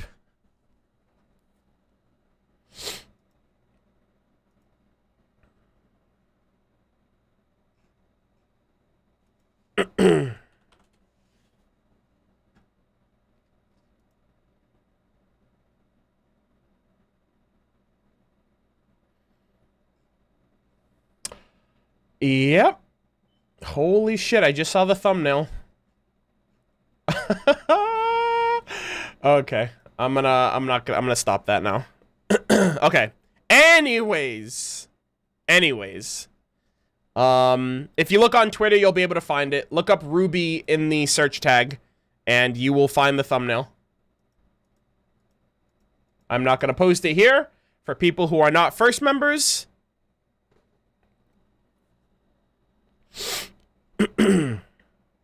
The reflection in Arnold's glasses. I mean, good luck seeing anything from this, like this. Also, it's on this monitor, so the reflection you're seeing is from my main monitor.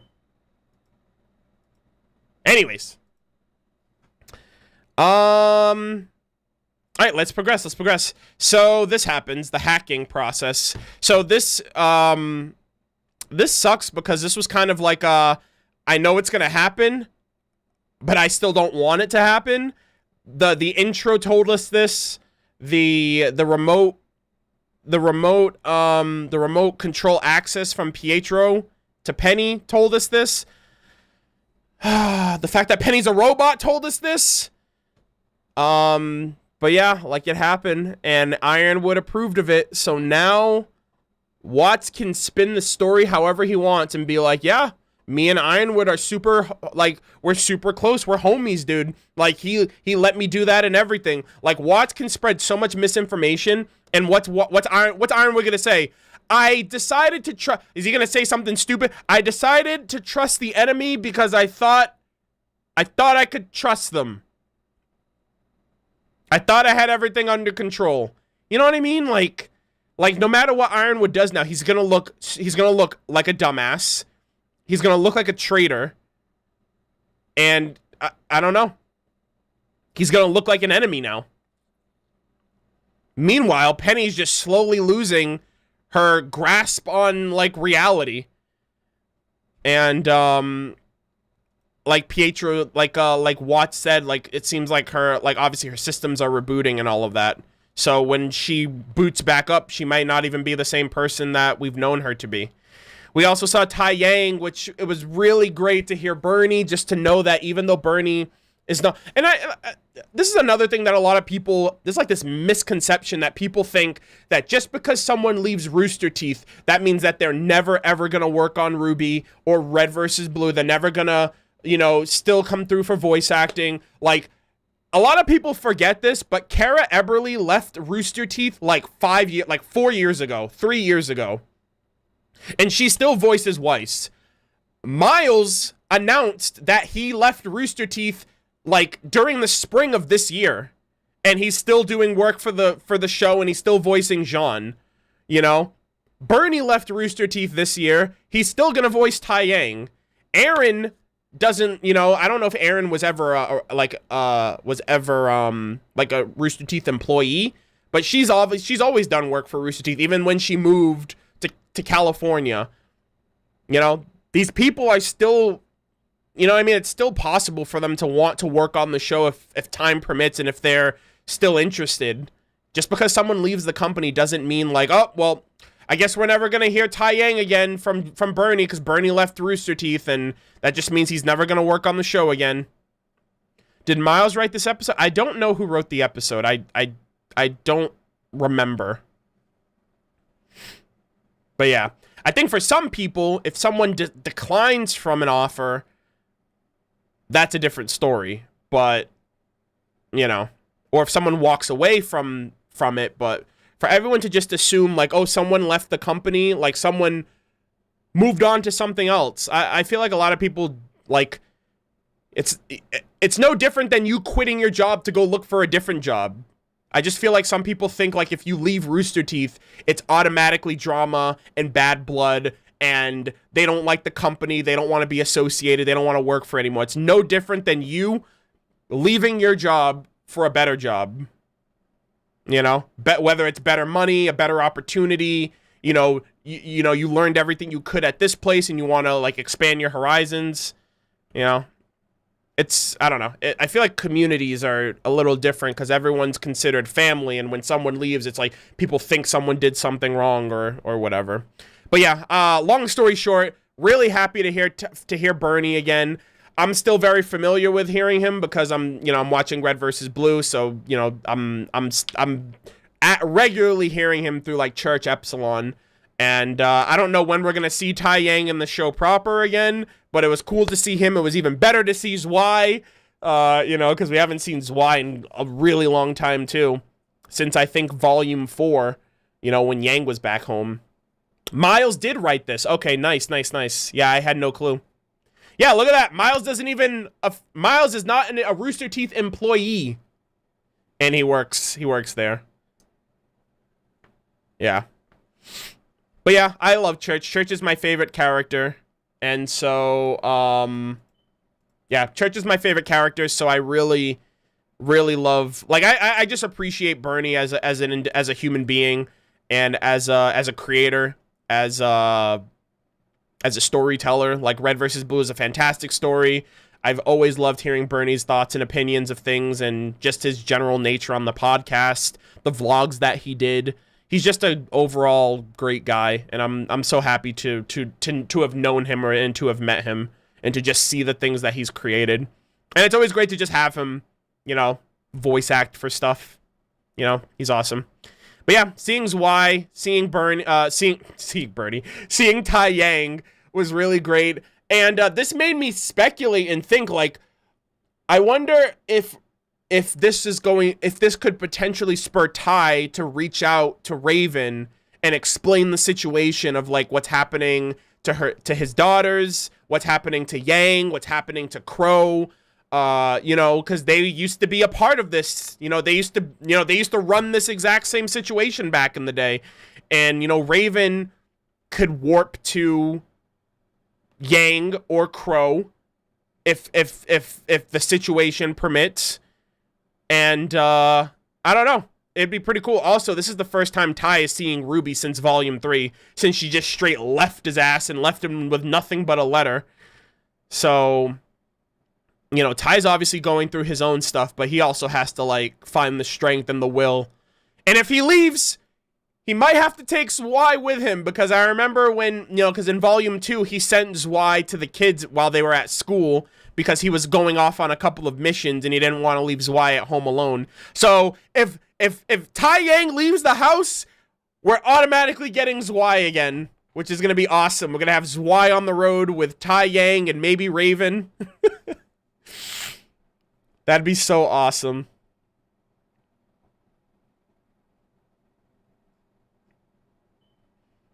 But yeah.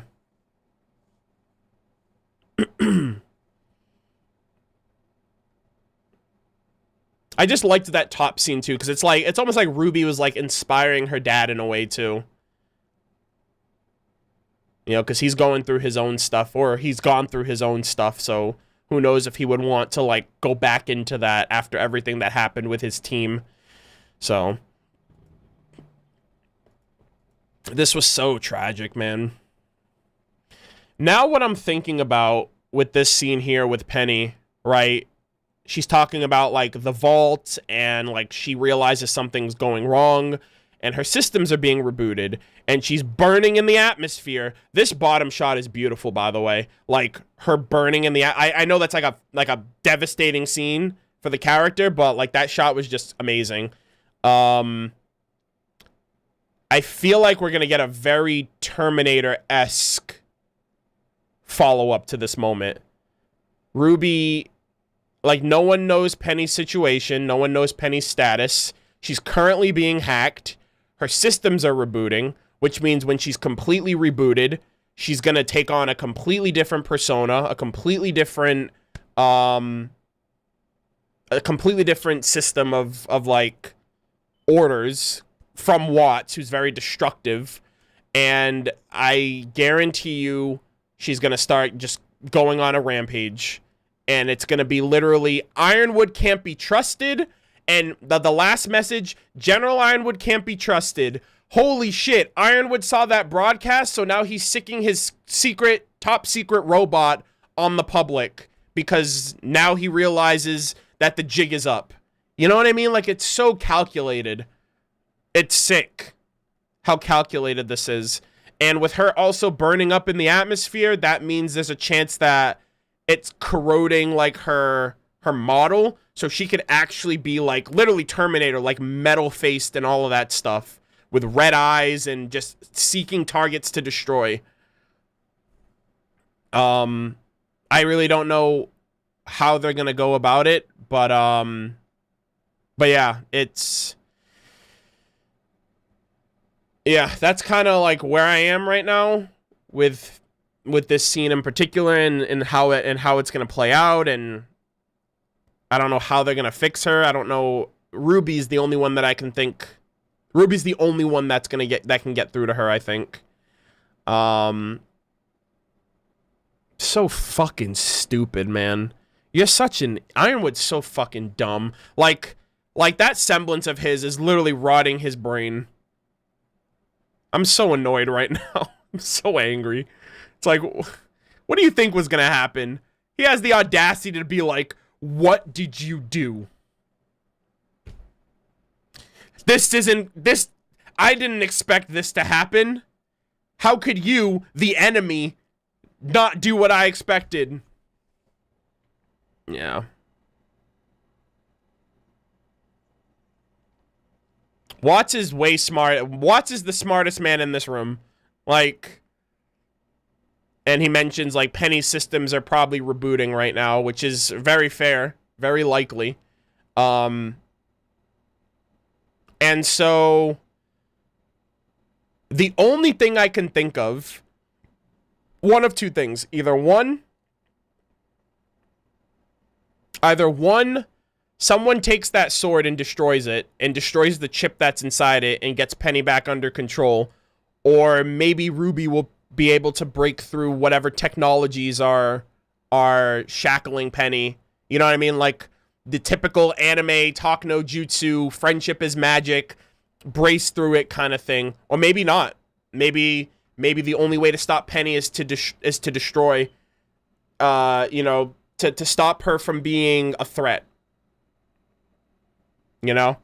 And now Ironwood is sicking the Aesops. Also, really quick, this is really, really, really, really, really, really bad. That, in essence, is the same scroll that Ironwood used at the Vital Festival tournament when he placed it on Ozpin's desk, which was hacked by the system of the Black Queen virus, which allowed Watts to hack the entire Elysian fleet. That's Ironwood's scroll. Like, his personal scroll, which probably overrides everything in this kingdom. And now, Arnold, that's a new scroll. That's why I said in essence. Like, it's physically not the same scroll, but that's still Ironwood's scroll. That's literally why I said that, because I was expecting someone to try to correct me on that.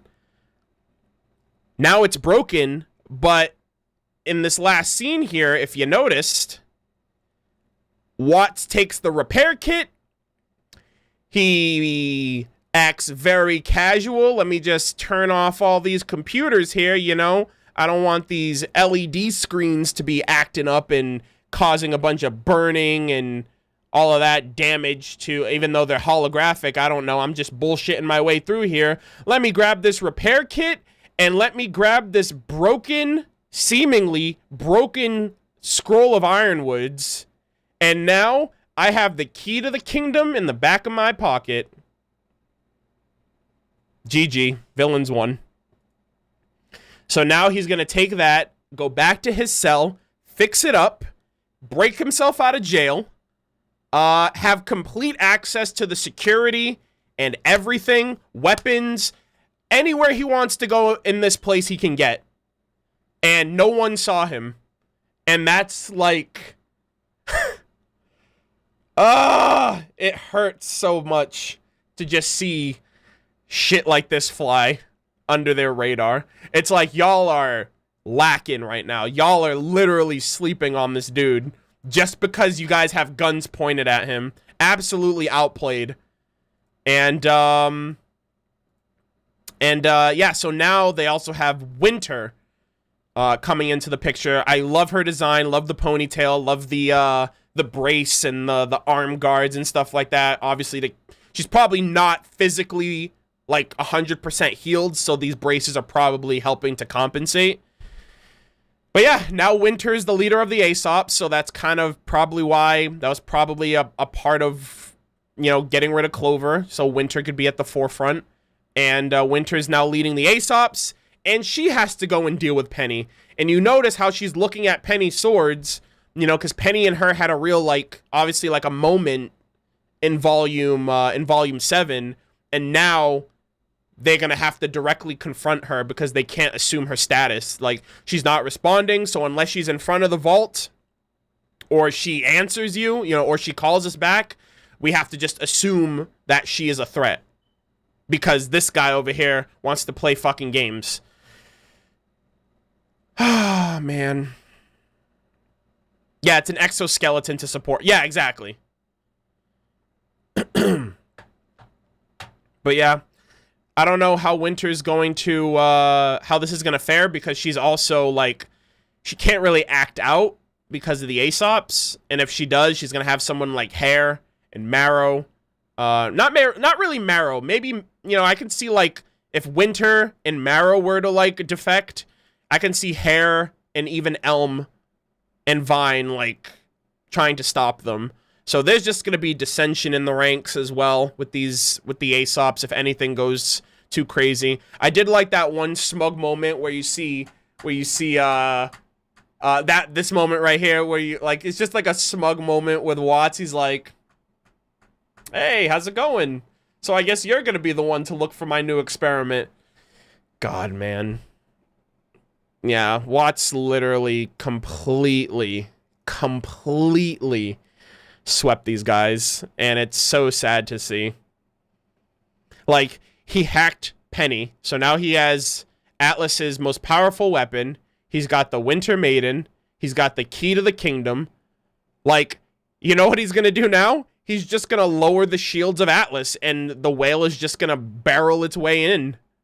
And all of those Grimm are just gonna take over, and Ironwood is none the wiser. Ironwood's not even like, oh, I guess my scroll's broken. I guess I just don't have to care about that anymore. That shit's case sensitive. And and the fucking repair kit, they just leave it, man. Everyone's back is turned. I'm done. I'm annoying myself. Anyways. Why didn't Ironwood kill him? Because Ironwood wasn't that far gone yet. It wasn't until Salem showed up that Ironwood went over the deep end.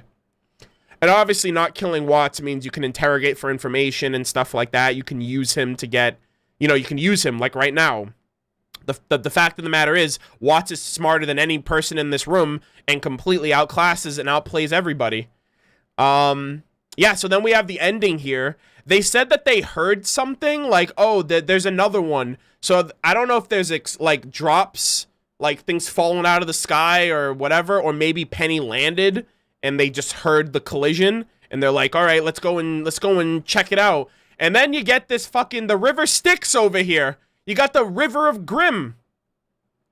I don't know, so I don't know if it's like a River of Grimm. Is that, so like, that's just the skull of a Grimm, right? It's not like a channel network with Grimm in the water, right?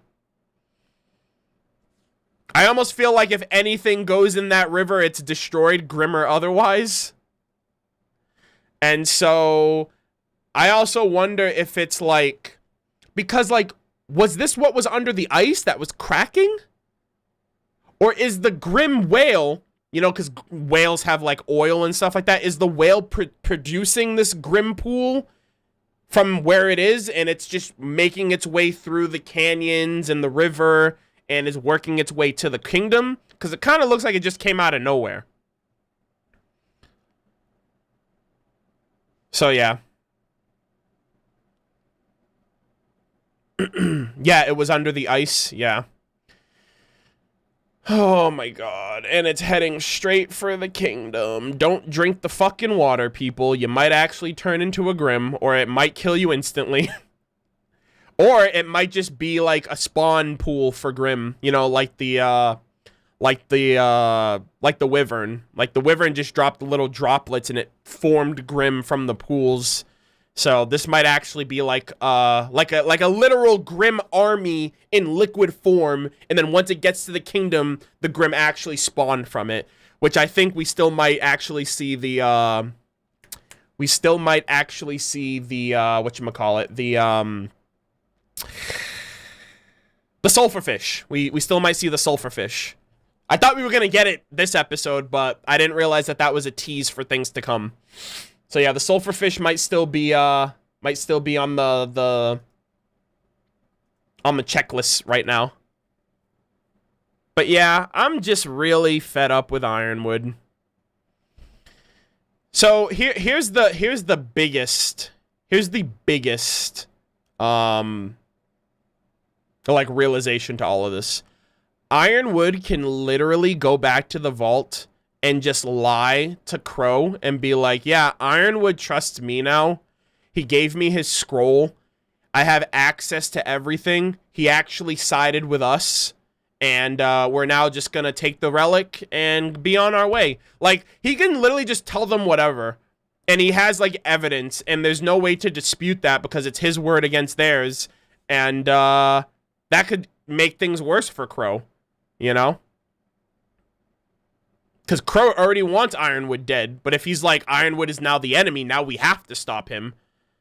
Robin's semblance? I mean, that's if Robin wants to trust Watts enough to get the answer out of him. And it's not like they can force... It's not like they can force Watts to comply. But, you know, what are you going to say? How can you rationalize what he says if he says, you know, he has the scroll, he has the ability to escape and all that stuff? Well, the Smash scroll doesn't matter. He's going to fix it. He took the repair tool, the repair kit with him. Like, the scroll being broken was an oversight on Ironwood's part because he feels like that scroll is broken. There's no point fixing it. Watts, 5,000 IQ, was like, I can fix this shit up. I'm the handyman. I'm the tech guy. And now I have the whole kingdom in my hand. Say Watts. I don't think Crow's gonna die. I think, like, Crow might kill Ironwood. And if Crow's caught in the act, well, then his sister better show up to save him. Everybody gets one, apparently. Say what? I get it. I get it. But yeah, that is the episode in a nutshell. We also got some really neat concept art of the Amity Coliseum, Maria's mech, the explosion, which actually continues to go down. So that's almost kind of like a poster concept of the launch sequence, and then Penny overlooking Amity before she tries to raise it in the sky. Also, there was a 5th concept art as well, which was the ending part of the episode here with actually, let me see if I can feature this like a picture in a picture. Yeah. Yo, look at that. Look at that concept art. Look how that shit comes to life, dude. Yo, that's actually cool. You get to actually see how the concept is in actuality. That's really cool. I like that. This was probably like the most cut and dry one of all of them, because it's just the final scene of the episode. But yeah, that's the episode. Penny is hacked. Watts has the key to the city. Ironwood's an idiot. Winter's going on a fetch quest. The entire world knows about Salem now. Cinder got wrecked. What else is new? We might be getting a backstory. Fingers crossed. I really hope. I'm really, really excited. Hopefully it's worth it. Hopefully, I don't know if anything's worth waiting 8 volumes for, to be honest, considering Cinder's been in the show since episode 1. But we'll have to wait and see. We are going to be getting into the polls now, so if you guys want to stick around for that, we're going to check that out. And like I said, if y'all go on Twitter right now, the thumbnail for tomorrow's episode is out. You can find it.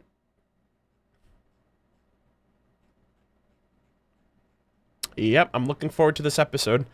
So, let's get into it. So, first things first, let's check out the poll for last week. So, really quick, I don't want to dox myself here. Alright, 1, 2, 3. So, I have the poll for last week, I have the results for last week's poll, and the poll for this week. So, the poll for last week we did, welcome to round 4 of the opinionated pointless polls. The topic is household pets. Between the fluffy feline and man's best friend, which would you prefer living and growing up with? And we got 1,420, 420 blaze it. We had 1,420 entrants on Twitter. 61.1 said cats. 53.9 said dogs. So Despite the dogs being in the majority, I'm actually surprised. I'm actually surprised that it's still a very close, you know, it wasn't like a complete landslide. Like, there's still some cat representation in there. I grew up with dogs, but I kind of want to grow up. I kind of want to get a cat. I actually want cats now that I'm going to, like, as a kid, dogs, awesome. Great. As an adult, I feel like dogs are a little bit more of a handful, and I feel like I would vibe way more with a cat, and I never had a cat growing up, so I feel like it would be a neat experience for me, since I know what it's like growing up with puppies and dogs and stuff like that. And then we go over on YouTube, 10,000 votes, so we've been getting a solid 10K week to week for this. 41% cats, 59% dogs, so the turnout here was a lot bigger, so obviously the percentages are going to match that, of course. This one is very simple. I feel like this is going to be a complete blowout because it's the internet, and I feel like I know how people function. But today's poll is a simple one. Welcome to Season 2, Round 5 of the Opinionated Pointless Polls. This week's topic is a simple one, but then again, you never know. When it comes to using the internet, what is your aesthetic preference when using websites and browsers? Light mode or dark mode? I feel like this is a very clear answer, but you never know. But these are going to go live right now, and y'all can let me know. Oh, wait, I didn't do the YouTube one. I'll do the YouTube one after the stream is over, but it's up on Twitter right now. I will literally, actually, you know what? I'll post it right now. Okay, so the results right now, 90% to 9%. That's a rough one, buddy. That's a rough one. All right, so I'm just gonna post. Hold on, I'm gonna finish the poll, the YouTube poll right now before I get off. Let's see. We got light mode, and we got dark mode.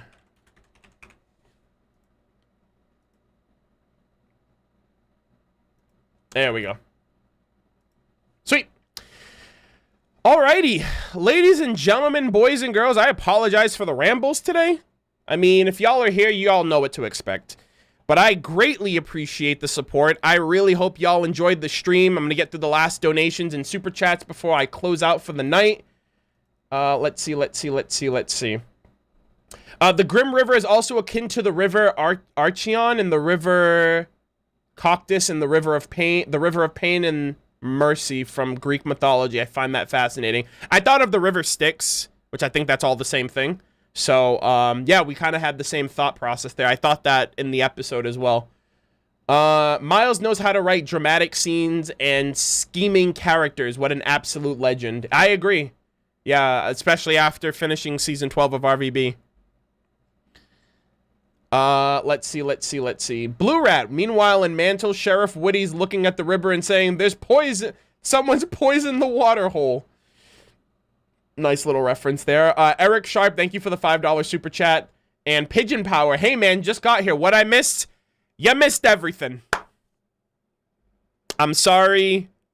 You had to find out this way. YouTube did not send notifications to anybody, so anyone who missed the stream, you can blame YouTube in the comment section. I apologize. Hopefully y'all enjoy the VOD. But yeah, I don't know why, but a lot of people didn't get it. But at the same time, I did let people know it was going to be on Friday. So you win some, you lose some. Hopefully you can tune in. There's going to be, most likely, there's going to be timestamps after the fact for any points that you want to hear about. Let's see. Let's see.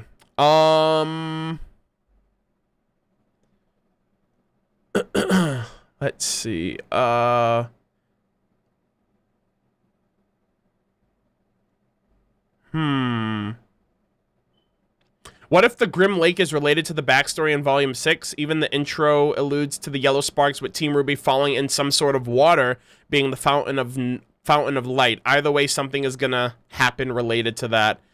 I don't know, man. Like, that's actually pretty interesting. I hope no one falls into it, because you see what happened to that little bonsai, little tiny growing tree? It literally disintegrated along with the rock and the snow. Like, I think if anything falls in that, it's not coming out. And if the water gets into like the water system, like they're drinking water, Lord knows what happens if someone drinks Grim water, you know? Fingers crossed for humanoid Grim. Fingers crossed for human Grim, Faunus Grim hybrids. I will always say that. I think that would be pretty cool. That'd be also devastating and terrifying in and of itself, but who knows? But yeah, that's everything, guys. I sent a super chat a while ago about Cinder.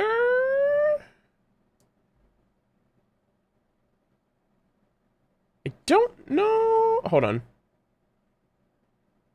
Oh, yeah, you did, actually. Cinder's hypocrisy is astounding because it's like, haha, you're not human, even though Salem literally put her together with Grim parts. Well, she just, like, augmented one of her arms. Which... Yeah, I mean, her Grim arm was because of the glove, so... I feel like that was the price to pay. It's like, hey, you can get these maiden powers, but you gotta use this Grim arm to do it. Did they post the thumbnail? Rooster Teeth does not, if the thumbnail is out there, it's never out there officially. But if you go on Twitter, you can see, actually, you know what? I'll show it. Okay, so first off, thank you guys for hanging out. I appreciate the support. I will see you guys next week for the discussion. If you do not want to be spoiled, leave right now. I am giving you guys ample time while I find the thumbnail on Twitter. So if you see it, it's your fault. If you don't want to be spoiled, leave now. I appreciate you. Thank you for watching. My reaction will be posted tomorrow. My live stream discussion will be next Thursday. And yeah, everything else. For those who are heading out, good night. I appreciate it. Enjoy tomorrow's episode. Enjoy the weekend. And thank you very much for the support. I hope you enjoyed. For everybody else, okay, here it is. Oh. Wow. Okay. So, okay, if you haven't left, it's your fault now. The episode is called Midnight. The description is called It's Time. And the runtime is 19 minutes. This is the thumbnail. Cinder is awake. Emerald is talking to her. 19-minute episode. The episode is called Midnight. They seem to be back in Salem's domain, you know, with the reddish background and stuff like that. And Cinder better not have this fucking look on her face in any type of disrespect towards Emerald, because she just got bodied by Penny, and Emerald's the reason why she's alive. So, yeah. Also, where's her cloak? I don't know, probably got burned to a crisp after she got lasered by Penny. But yeah. So... But yeah, this is the thumbnail. The episode is called Midnight, 19 minutes. That seems to be very on brand with Cinderella, Cinder's backstory. It's funny that we were talking about Midnight. That's the name of her weapon, and it's a Cinderella reference. And now the episode is also called Midnight, you know, for the Cinderella reference. And whose backstory we need, Cinder Falls. So yeah, that's I'm very, very excited to see this. But yeah, that's going to be posted tomorrow on the Rooster Teeth website for first members, so hopefully you guys look forward to it. But yeah, it's all over Twitter. Like, this one was from at BeKind15. She posted this. Kilaxin, I think, also posted this. Yep, posted it as well. Yeah, so she's back to Salem's place. So actually, this one looks a little crisper. So she's back at Salem's place. I have no clue how they got back here and didn't get found out. But I don't know. Maybe Emerald did use her semblance to kind of deceive some people that are around here. But yeah, this seems to be like it seems like it's going to be a Cinder focused episode, which means the mid-season finale, which is next weekend. They might leave us off on a cliffhanger for what happened to Penny. And then we're going to have to wait weeks. 6 to 8 weeks before we find out what happens. We actually might see Oscar since we're back at Salem's place too. But yeah, that's going to do it for me, guys and gals. Thank you all so very much for the support. I really hope you enjoyed the discussion, the conversations, the rambles. my commentary, all the thoughts and everything else like that. I greatly appreciate it. That's going to do it for me. We're closing off relatively early. This was a really nice discussion. I enjoyed it. But, thank you guys very much. Hopefully y'all make it through tomorrow's episode. My reaction, as per usual, will be posted tomorrow at 12. I actually have to get it up right now for the premiere, for the scheduled premiere. But yeah, thank you guys very much. Again, I'm sorry for those of you who tuned in late. Blame YouTube. I don't know why people weren't getting notifications.